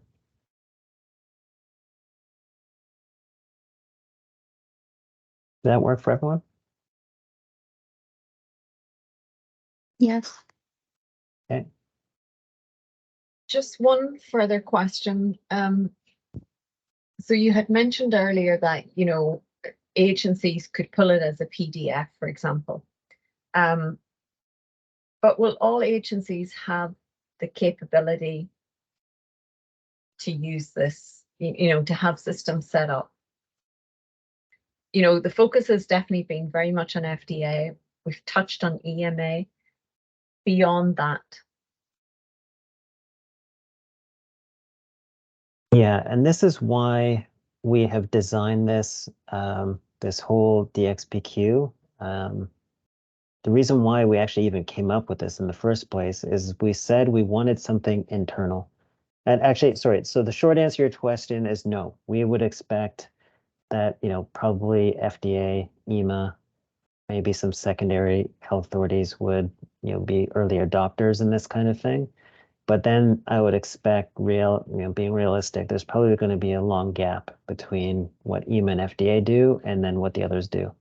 I think a lot of the other health authorities might be fast followers for EMA and FDA. They might let EMA and FDA kind of work out the bugs, and then when it's robust, then they would follow along. But that's the thing is, if we waited for all the health authorities to adopt this, this would never happen. So that was kind of the rationale behind why we said, well, we need something that is industry focused and that focuses purely on the internal side of the company. Because even what FDA is building, like PQCMC, when you look at it, it's very US specific, very FDA specific in how it operates. It's like we couldn't take that as is and just use it internally because it's designed for reviewers. So we said, okay, well, there's a business case here for us to operate this way internally, regardless of what the health authorities do. So let's say, for example, just for sake of argument, let's say FDA and EMA totally abandon this and say, you know what, we're going back to paper. Forget all this technology. Well, we're not doing that. We want to be maximize our efficiency and capability internally and together with all of our contractors and partners and so forth. So that's kind of the rationale here is we want to say for everything on this left-hand side of this picture, we want to go full FHIR, full API, full kind of AI automation, as amazing as we can make it. And then it's at this point of exchange. It's at this point where we would, just send the data out as is in that kind of advanced format. or we downgrade it to PDF or paper and say if that's the format the health authority wants, then that's just an output, and we don't have to worry about that side. So yeah, so that's the rationale. So I think what'll happen is on the industry side, this thing will accelerate and it'll become more and more robust and more advanced on inside the companies. And I think the health authorities are going to lag. But I think there will be a point. I mean, I don't have any evidence for this, but it's just I think there will be a point where AI will advance so much in the coming years, and things like FHIR will advance and become so robust. It may seem difficult now, but I think in a little while, in a couple of years, when these things mature, I think it'll be easy for the health authorities to adopt them. I think it'll get closer to a plug and play. Yeah. Hey, Craig, can I just add to the utility of this? And Yeah, you can yeah. take it, let's just say that the health authorities don't use this at all. Just think of the utility of this from the sponsor side and apply it to contract manufacturing organizations, apply it to contract laboratories that do your testing. What happens if you had an acquisition or a merger and we were using these same systems? It would simplify all of those things, irregardless whether a health authority decides to use this utility. But I think there's good evidence that health authorities are going to use this with PQCMC already being within the HL7 umbrella, with SPOR, ISO, IDMP. So there's much more utility to this than just appeasing our health authority colleagues, but we're pretty confident that our health authority colleagues are going this direction as well.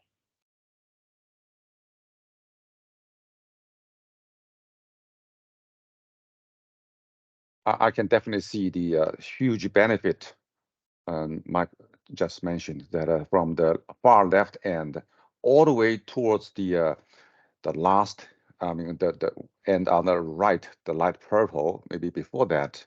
So this will definitely accelerate the industry, and especially the authoring part of the ECDD authoring part. That's definitely a big advantage of structural authoring. So I mean, this is a huge benefit already.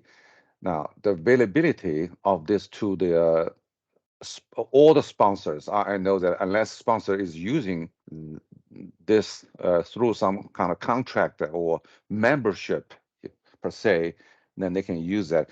Could you elaborate a little bit? Maybe it's too early for this question. That's my first question. So I don't know if you want to answer this one or wait until I propose second question. Okay, second question is the data security through the FHIR server, because FHIR server is basically a public. So that's my two questions. Sorry, can you say the first question again? I think I didn't follow you on the first part. The first question I see it's a huge advantage of using the system from a far left end towards the far right end, right before that, the system of record. So I think this will be liked by many companies for sure. And so basically this is a comment. This is Oh, I see. Oh, sorry. I thought you meant it was a question. Okay, I got you. And then for the security, no, in this example, we just made the FHIR server public. They do not have to be public. So what EMA is setting up for SPOR and EPI and the electronic application forms, that is quite secure. So there's the public side where you can look at the referentials and portions of the portions of the organization's information. So these portions of this and this and this are public, but there is absolutely the private side that is secure. So if me as Pfizer person, I'm going to submit Pfizer data to SPOR, I would have to there's a security process you have to go through. And Rick, I don't know if you want to speak to that, but there's definitely a secure element to Yeah. FHIR and APIs and stuff. Yeah, I mean, FHIR is just uses the web technologies. It's just pure web. So, you use the internet. The internet, sometimes it's secure, sometimes it's not secure. If you trust your bank and you trust your hospital records and you trust everything, then the internet can be encrypted. Passwords, two-factor authentication. It's just industry standard security that layers on top of FHIR. So, if you ever trust the internet, you can trust it with this. Thank you. So going back to my first question, actually, it does carry a question. So we know that, we see the huge benefit of structuring authoring will tremendously reduce the cycle time, authoring time. Then what about the use of the system? Obviously, this is not owned by individual companies, it's owned by Cumulus or some other organizations. And in order to utilize this structural authoring tool, it's not it's not just like a company's own system. It's I would call that a vendor system. So that was my question. So I guess this probably has not been discussed further yet, but that's my question. Yeah, I think there are additional systems that we would have just on the left side, like internal. So for example, you would have, structured authoring software. So that, of course, would be new and different. It doesn't mean you have to rip up everything, every application you have and buy new software. That's certainly not the case. But the existing software can be updated to work with FHIR and work with FHIR compliant way of working. And that's something we see in healthcare. Like all the hospitals, they're not kind of replacing every system they have. They're updating and adding things that can facilitate translation between systems and things of that nature. So yeah, there's some things there's going to be change on this side. There'll be instances where we would exchange information with the FDA, for example, directly using FHIR. It's just like FDA to sponsor. There may be the other scenario is where Cumulus would create the cloud system, and then everybody works in the cloud. And then, of course, the traditional, the legacy way of exchanging data with ECT and such. So I'd imagine we'd probably be in a period where you have these multiple formats and ways of exchanging data for a little while until the lines cross and this becomes the predominant way of exchanging information. Does that help? Yes or no. I mean, yes means that this process is very clear. The no means that let's say individual company A wanted to utilize the structure authoring content, not for submitting to the FDA, not for submitting to the EMA, just to utilize this as a tool for structure authoring. Would there be a chance for that company A to use that? Oh yeah, absolutely. Yeah, each company would, subjectively, develop their capabilities. So, there's structured authoring software out there. You can make a list of them. There's, we have a list, there's like 20 of them. So yeah, each company could go out and pick any one of those companies that, suits your personal need in your company, and you would use that for your structured authoring. Each company has, different content management systems, regulatory information management systems. And yeah, each company would, talk to their vendors and make sure they would they go through a change management process to develop that capability. And this is something that we're trying to do is we're having conversations with some of the regulatory information management companies, the content management companies, structured authoring companies, LIMS companies that deal with LIMS software, and just spread awareness and let them know what we're doing and what we're developing with this standard so that they can update their tools to support this way of working. to that point, I won't name names, but just from a Pfizer standpoint, like we had a meeting with a structured authoring company yesterday, and they were giving us a demo because we've been talking to them about FHIR for a long time, and they gave us a demo of their tool is now able to output to a FHIR compliant format. So, that's just one example. And, all of us, on this call can have, those same conversations with the vendors that we work with or, the prospective ones and say, hey, have you heard about this? Are you keeping tabs on this? How are you going to update your RIM software to support this kind of thing?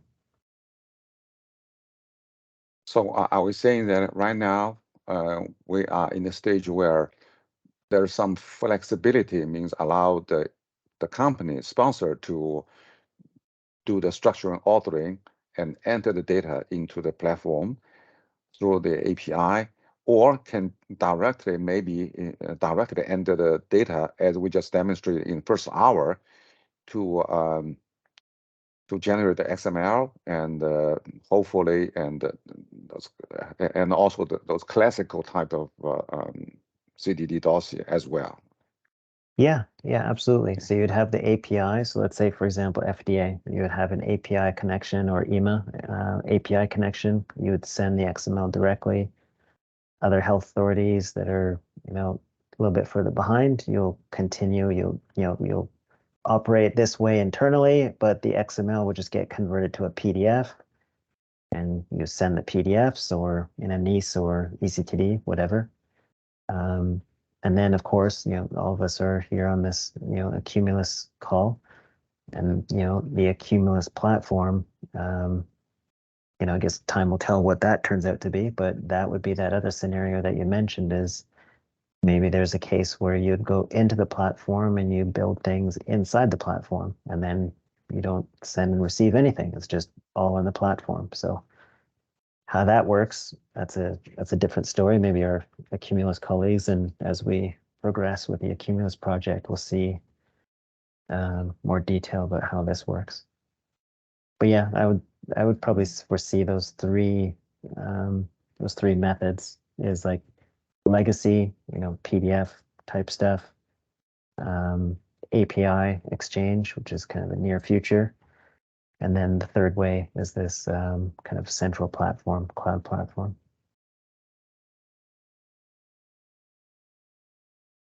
By the way, I'm sharing my screen, so I can't see if we have anything in chat. So can we capture those chats? I think there are huge valuable information in there. That's a good question. I don't know. Does anyone know when you record in Teams, does it keep track of the chat? I guess we'll soon find out when we end the meeting, but I'm not sure about Teams. I do it with Zoom, but I don't know. I'm not sure on this one. Okay, you know what? Let me.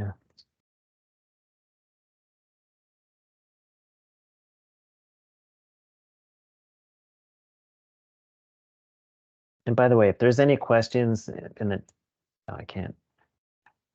Let's see if I can do this. If there's any questions in the, oh, it didn't. So I can't select all in the chat. Okay, I'll see if hopefully the recording Hey, Craig. records it. Yeah. I hey, will, Rita. I'll copy paste the chat. Okay, perfect. Yeah, I think, Craig, I think Rick and I have gotten to most of the chat questions, but if we haven't gotten to it, just go ahead and verbally ask the question. Yeah, feel free. Yeah, please jump in.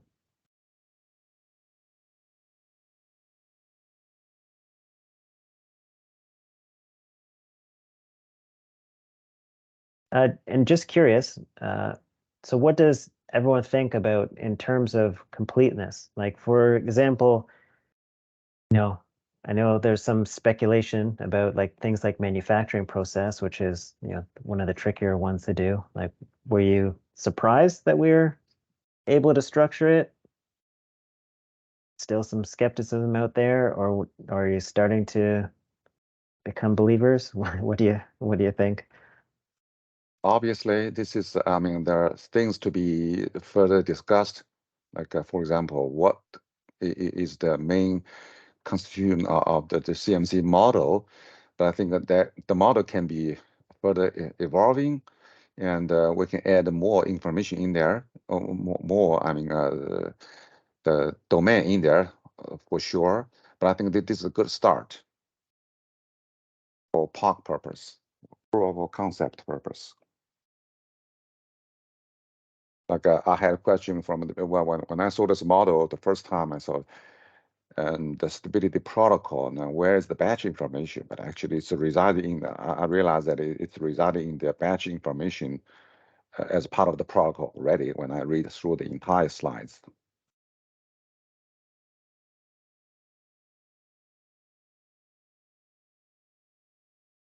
And also another example is that I ask myself, what's the purpose of putting compatibility study here?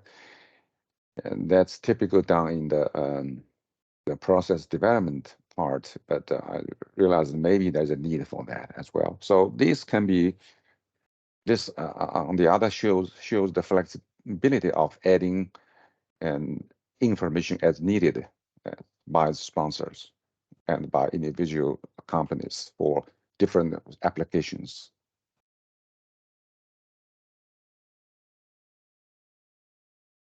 Yeah, Craig, this is Ann. I know we talked a little bit about some of the things that may or may not be in here. And I guess one thing that's on my mind is how far do we go and how much of the data do we structure like this versus not? Some of it really is very amenable to this. Other pieces are a little more challenging. And I think that's where, compatibility is one thing, but when we get into biologics, comparability is a huge portion of data. And those comparisons can be made throughout the product life cycle and be kind of complicated to structure. So I think as we get into pieces like that, or even like the P23 areas, or actually really generally P2, how do we want to get that set up? And I actually wonder if somewhere M4Q might go might end up impacting how we want to look at that in the long run, since ICH has been kind of active looking at some of those development sections. So that's where some of this seems like it's really amenable to it. Other parts seem a little more challenging. And it's then, do we keep a focus on this to things like the established condition data as a start? And then how do we sort of systematically work our way through it? I think that's kind of where my questions in my head is at right now on this.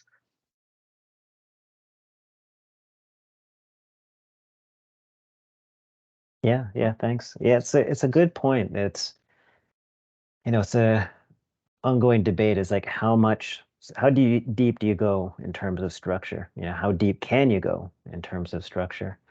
And also one thing I'm glad you brought up the M4Q as well and what's happening there with CTD and that transformation.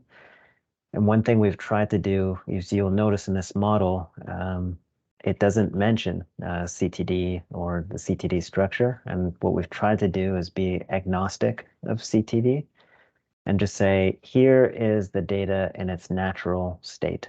And then whatever happens with M4Q now or into the future, the idea is to try to say, okay, well, it's in this kind of natural state, and then you can reposition and reconfigure these things in whatever format the future of M4Q takes.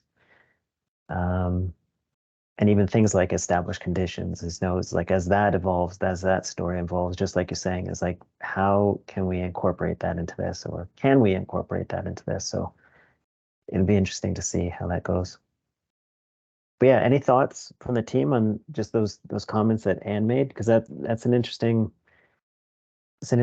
aspect of this is, particularly with biologics and, how can we make the most of this in the biologic space and, everything that's happening or going to happen with M4Q. Yeah, I think just one comment, Craig. I think something for everyone to realize is I don't think a comprehensive CMC model has ever been built. I think this is the first of its kind, and it was built based off of the boundaries provided by ICH, the work being done by ISO IDMP and SPOR, and the work being done by FDA with PQCMC. All of those things were taken into consideration when building out this standard. And no, we're not done. We still have some work to do. And I agree that comparability is a domain that we should address.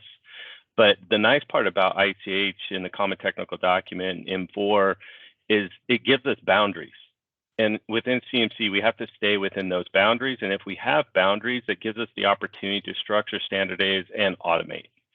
And so we're in a pretty good place right now, and definitely we'll take the feedback that you've provided and continue to build out this model, making it more comprehensive for all modality types. But the nice part is again, we're restricted by the boundaries provided by ICH.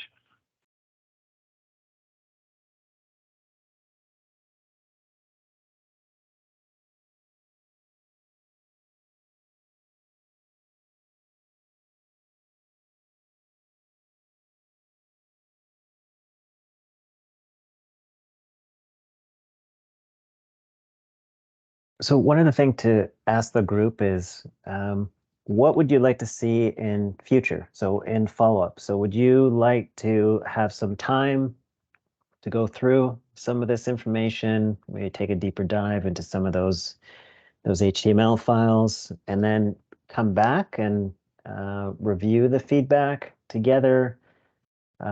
We can, as we mentioned, we're talking to a couple, like 3 of these structured authoring vendors who offer to like show some mock-ups, maybe even some demos of how their tools work. So you can kind of visualize what this would be like in a production setting. We're open to feedback. So what do you think? Any thoughts on how you'd like to follow up after this? From our end, I would like to see 2 pillars. And one is the structure and authoring. And first of all, this is very important for data entry.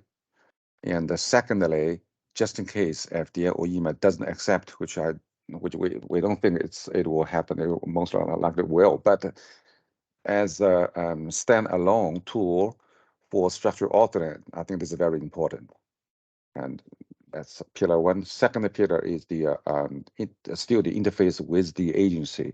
We're talking about 3 different, or maybe 2 different types of output. One is the single pane of glass. That's output for reviewer-friendly formatting. That's one thing. The other way is export into a classical CDD PDF for submission as well.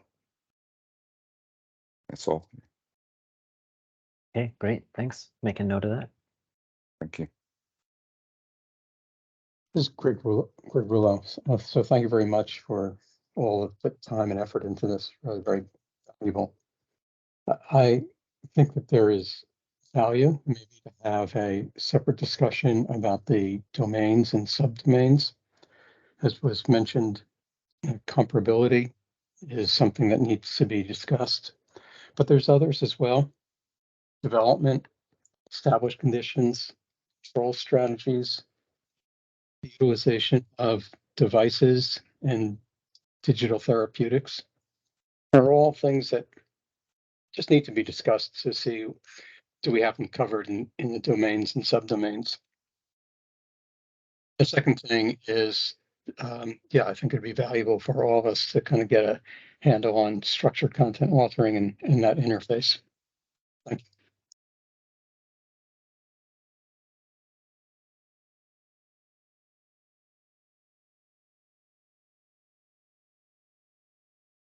So maybe what we can do as well, and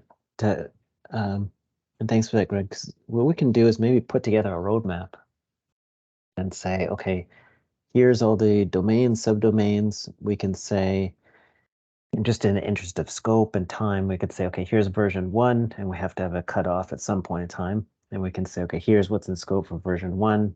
Here's what's in scope for version 1.1, 1.2, 2.0, and so on. So maybe that's something we could work with a team on, is to say, okay, what makes sense to kind of carve up the scope and the roadmap over the next little while. And I think the intent is to iterate this relatively quickly. So we definitely don't want this to be a situation where we, approve version 1 and version 1 sits there on the shelf for 5 years. Like, we want to have like a pretty aggressive TikTok schedule where once version 1 is approved, we quickly iterate and add and make updates. And one other question in this, when we get into conventions on nomenclature, and I'm thinking about things like units, so degrees Celsius versus Fahrenheit. We've had feedback where people are adamant you have to have pressures in KPA or PSI. Different things like that can come up in terms of the nuance of working with a specific health authority. And then even thinking devices, there's some very distinct differences in terminology we always have to adapt. Is this going to be flexible to using different naming conventions, or is that actually something that by use of some of the FHIR data standards we can actually push in terms of how things should be represented? But when we start to then translate things like storage temperatures to labels, you go by a national convention, you don't necessarily go by a unified unit that's globally acceptable, and we still have those issues that clear up. So how is this software going to be dealing with situations like that? So I guess the base example, so Rob, Rick, can you just confirm it's pretty flexible? Like we can use any terminology we want, right? Yeah, any terminology, any units, any codes, Yeah. whatever you like. I mean, obviously, we'd nice to standardize on those things, but we know how hard that is. Yeah, I mean, it's medication terminology has been a difficult area, but it would be great to start moving forward to some better commonality on that. But yeah, it's pretty open at this point. And Rob, maybe you can speak to HO7's term or the FHIR terminology group. I think there's efforts ongoing to at least try as best as we can to harmonize all the FHIR standards, right? Well, in general, yes. Of course, it's a lot of domain-specific stuff packed into that. But it's not necessarily the mission, say, of the HL7 terminology infrastructure group to do that, but it's the mission to kind of put in the structures and processes so that people can do that in their domains and work with the standard and the terminology standard organizations that are doing things, including SNOMED CT and others. And but medications has been a really difficult place because every country has their own flavors and those kinds of things. But yeah, I mean, we've got a lot of the infrastructure in place to really make some forward progress on this if we can kind of work out how to get people around that, Right. Yeah. So, and I guess this to say is, FHIR, it can support it all. Yeah. All those differences, but yeah, any efforts we can do to harmonize terminology are good. I know FDA has been very keen on that. So we've had a couple meetings with them on that to just talk about keeping what we're doing aligned with what they're doing in PQCMC.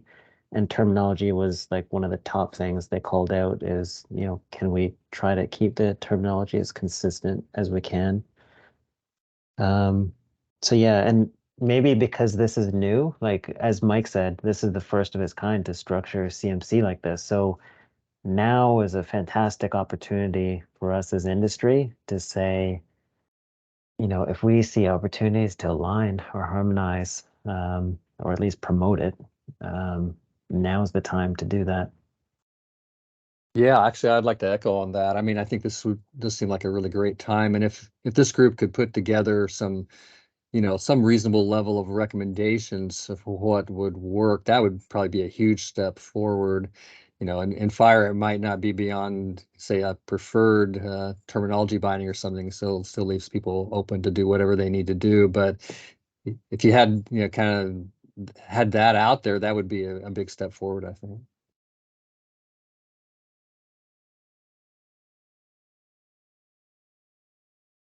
And actually, there's other organizations that might be working in this space as well. So there's the Pistoia Alliance. Some of you may have heard of it. They have initiative, and there's a bunch of subgroups working on different topics. So one group is working on developing an ontology for IDMP, and then there's a subgroup that is working on test methods. We've been meaning to meet with them, but they are doing something with test methods. We haven't spoken to them yet, but I don't know if anybody on this call is involved with this, but they're doing something. related to kind of test methods and terminology related to test methods. So we've been planning to kind of on our list of actions to have a chat with them to find out exactly what they're doing and what's the scope, and if there's anything from here that we can incorporate or, at least align with them. So then it's just, we have one more voice, calling for terminology harmonization. Yeah, actually, I just heard about the Stoy Alliance earlier this week, but when I was gathering information to kind of share on the SHIELD initiative that I talked about earlier, Ricky Merrick said that SHIELD had very recently given a presentation to Pistoia about the SHIELD project and all that. So anyway, I haven't been involved with it at all, but it looks interesting, and there's different connections being made, it seems. But Rob, I like your idea of maybe putting together a recommendation. Now, I don't know whether it's part of the implementation guide or just, something separate, like a white paper or something that Accumulus does. I don't know, maybe in partnership with FDA and Pistoia. Whatever format it takes, but maybe we put together some kind of recommendation and say, okay, here is a list of the terms. And actually, as a matter of fact, that is something that the implementation guide does. Yeah, it does, yeah. So it will have a list of all the terms that are needed. Now, it doesn't necessarily have to dictate what terms, so for example, they'll say units of measure. Now, it doesn't necessarily have to dictate and say, you must use UCUM, you must use Celsius. It could say, you need a terminology for temperature, and then leave it open. And then, FDA decides one thing, even decides another. But at the minimum, it's going to have a list of all the terms that you need to support this thing. Yeah, that's what I was thinking as well. And if we could provide something like that in the IG, that's a good place to do it. And if in FHIR, we could at least, if we could put it at the level of a preferred, what we call a preferred binding, saying we think this is good, and it'd be desirable if people could use this, but we know that you might have other constraints. You could do something else if you want, but if it's out there and people can look at it and say, oh yeah, that looks so pretty good, maybe we could start to get more, more common usage just by having that out there. Actually, an interesting question. So since this is kind of the internal, this is meant for like industry purpose. So maybe a question for you, Anne, and to maybe everybody on the call. Do we have positions on certain terminologies where we as an industry have a position and we want to put that forward and put that out there? So maybe like your point about pressure as an example. Like, do we as an industry have a recommended or a preferred position on some of these terminologies that we would want to put that in here? I don't know that we do. And actually, a lot of times what you're looking at is you have a natural conversion factor, right? So we can convert from Fahrenheit to centigrade as an example, or PSI to KPA. There's a mathematical function that can happen to do that. I'd be interested in other folks' thoughts. I don't know that we really have a very strong opinion on what the best unitage is, other than what the global convention is most preponderantly using. We try and use that as much as possible. But especially when it comes to label facing pieces, you're going to get into national convention inherently. And so I'm wondering if there's a way, as you work through this, that you could actually have it be, select what your unit type is for a given market. And it's interesting because if you think about CMC information, most of the stuff that's not patient facing is all going to be in Celsius, as an example. But then when it comes to US label, it's got to be Fahrenheit. Right. Rick, you got your hand up? Yeah, it's interesting to note that, in fact, some FHIR servers allow you to send the data in one format and then query it back in another. So you could send it in Celsius and query it back in Fahrenheit. So it may be that, a bit like the way that languages are getting sort of solved away, you might not have to learn Chinese because there might be an app that translates it on the fly and we can all keep using our languages. It may be that the answer to this is we all keep using our random feet and inches and things, but the software magically translates it around the back, so it doesn't actually matter so much in the end.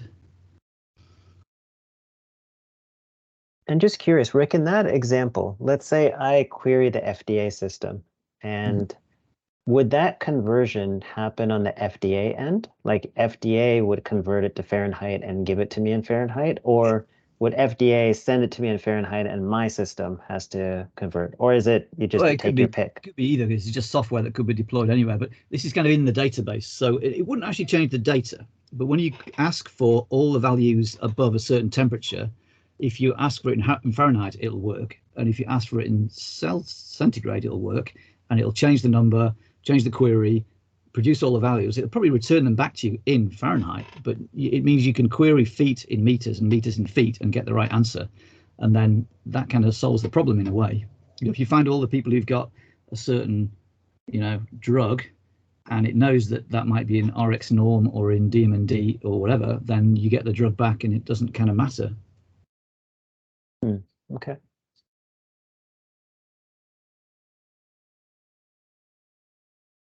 So maybe what we can do to facilitate that conversation, what we'll do is the kind of the team, the core team that's kind of developing, doing this stuff. What we can do is prepare a full inventory of all the terminologies that we have right now. Like country, pressure, temperature, whatever. And we can share that list out to the group, number one, and say, okay, here's the list of what we have so far. We can take a look at it and say, okay, if it is anything missing, that's step one. And then two, for the terms or the topics on that list, maybe we could call it out and just say, create a little spreadsheet and say, do we have a position on any of these? Yes or no. Is there a definitive known standard for any of these things? Yes or no? And maybe through that exercise. Yeah. Oh, go ahead, Rita. Sorry, Craig, was just going to say we have kind of a head start on some of that work when we were creating sort of the content model, which was the predecessor to this standard. We had taken a look at what terminologies are available and kind of where can we plug them in. And PQCMC, for example, uses a lot of terminologies from the NCI thesaurus. So those are, those could potentially be pulled in, but those are likely to be kind of US centric. And then SPORE, the R in SPORE being referential, that provides, a pretty comprehensive list of terms that we can pull in as appropriate. So I think we have kind of a good starting point to be able to start to do that work. But I think for some of the elements that we've tagged as codable, it's a little bit trickier to find a list. So I think, if anyone from this this community has ideas for where we can start sort of leveraging some of those terminology lists for things that have not traditionally been standardized. I'm thinking of, a lot of things that are in the manufacturing process domain. I think, we could do some brainstorming around that.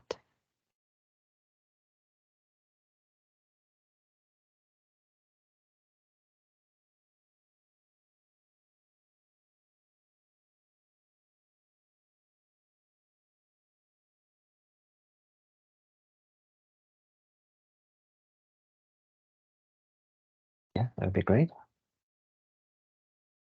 Just making a note.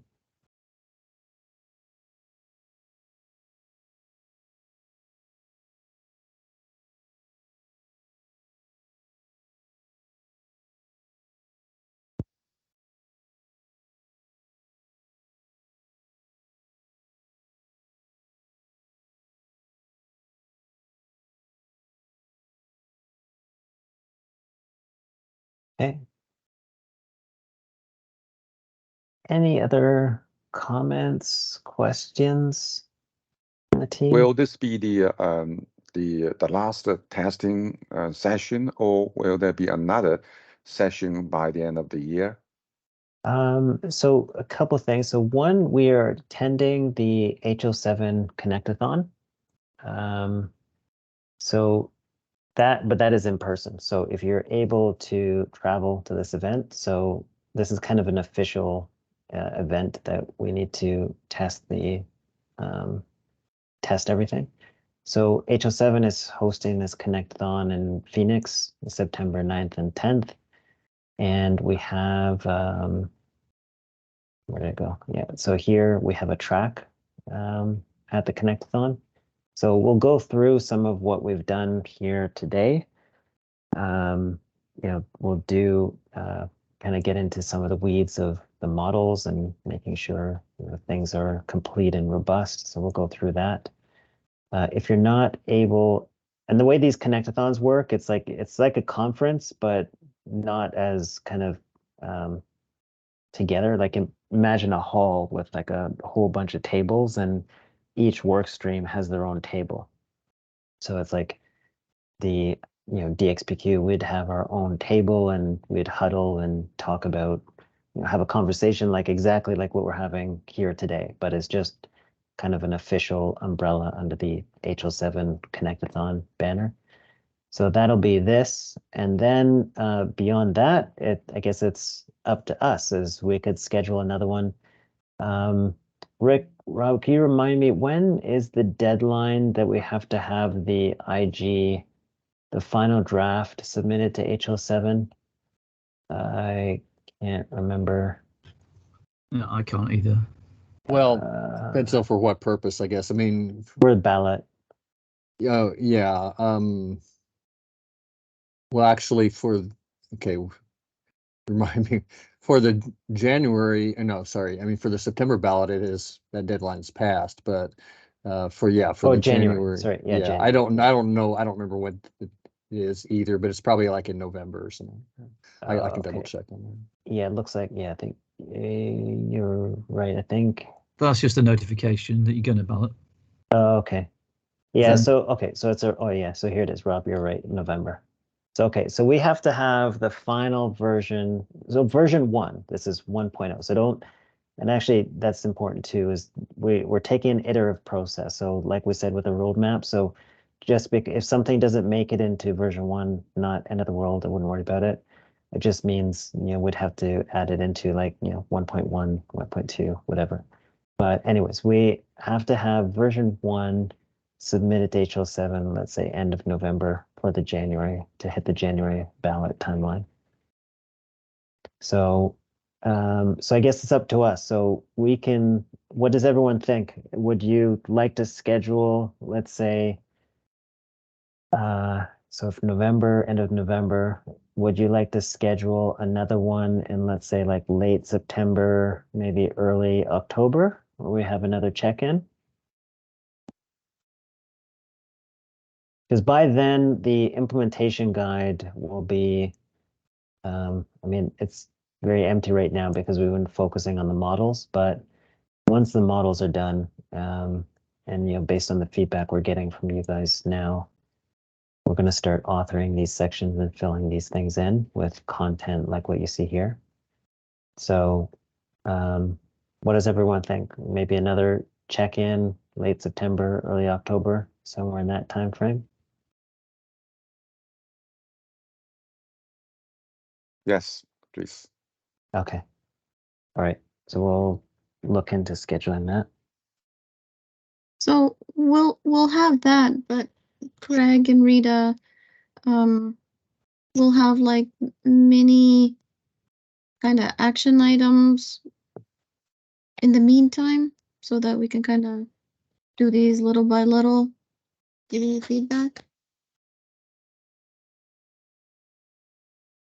Oh yeah, absolutely. So yeah, after this meeting, we've shared this, we'll share the HTML examples.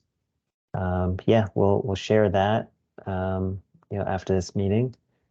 And maybe we can set some timelines on when to review this. So Rita and I will send out like a Excel template to collect feedback, and maybe we can set some timelines, some initial timelines that we want that initial feedback, and then we can collate that, kind of process that feedback and develop an action list. And then maybe we can follow up, and then follow up with everybody on, to review that feedback and the results. How does that sound as far as next steps are concerned? Really good, thank you.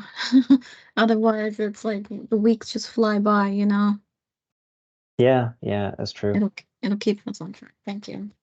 And if you have questions on kind of like interim basis, then, feel free to let us know. Like we've had, we have these big group meetings where it's like the whole family together, but we've also had like bilateral meetings where it's like, 2 or 3 companies where they might have something specific to talk about. So, let us know if there's in the interim, if you want to chat about specific things.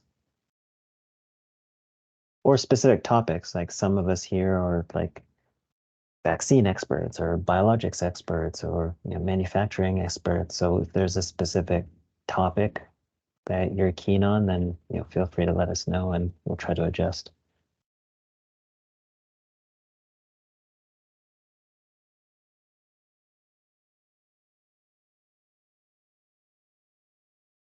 Okay, so to summarize, let's just summarize next steps. So a couple things. So we're going to schedule demos with some of the structured authoring companies so that we can get a view of what these things look like in real life. We'll have some follow-up. We'll send an Excel spreadsheet and some links to all this information that we shared. And people can provide feedback on the domains, subdomains, the models. So we'll have that. We'll have some kind of form of discussion on terminology. So as Rita said, it sounds like some of that work has already started. So what we can do is maybe just dust that off and continue that discussion, looking at the inventory of the terms. And then we will schedule the next kind of big, kind of family event like this, maybe late September, October. And we can organize that and we'll see how schedules work, but we can organize that offline. Does that sound good as far as, next steps that's going to happen in the next intervening weeks between now and let's say October? Yes, sounds good. Okay. Okay.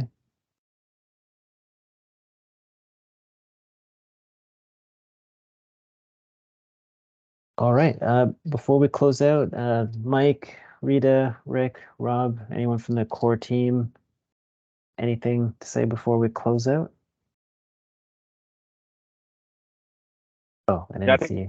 Just in case there's any hands. Yeah, I think, just a big, huge thank you, to you, Craig and Rita and Rob and Rick. This is a massive amount of work, and most of this is done, volunteer time because we have our day-to-day jobs. And then I want to thank, I'm not going to say it by names, but I know many of you are on the sub team or the subcore CMC team or subcommittee. I want to say thank you to all of you. This is a massive lift. And we're making an effort to change an industry and the way industry does regulatory submissions. So just a huge thank you on the effort put forth. Yep, just wanted to second that huge thank you, and then just let everyone know to keep an eye out for a post-meeting package, which I'll send out, which will contain, the recording of today's event, as well as some of those other materials that Craig had mentioned, and I'll include the recording to the previous event as well.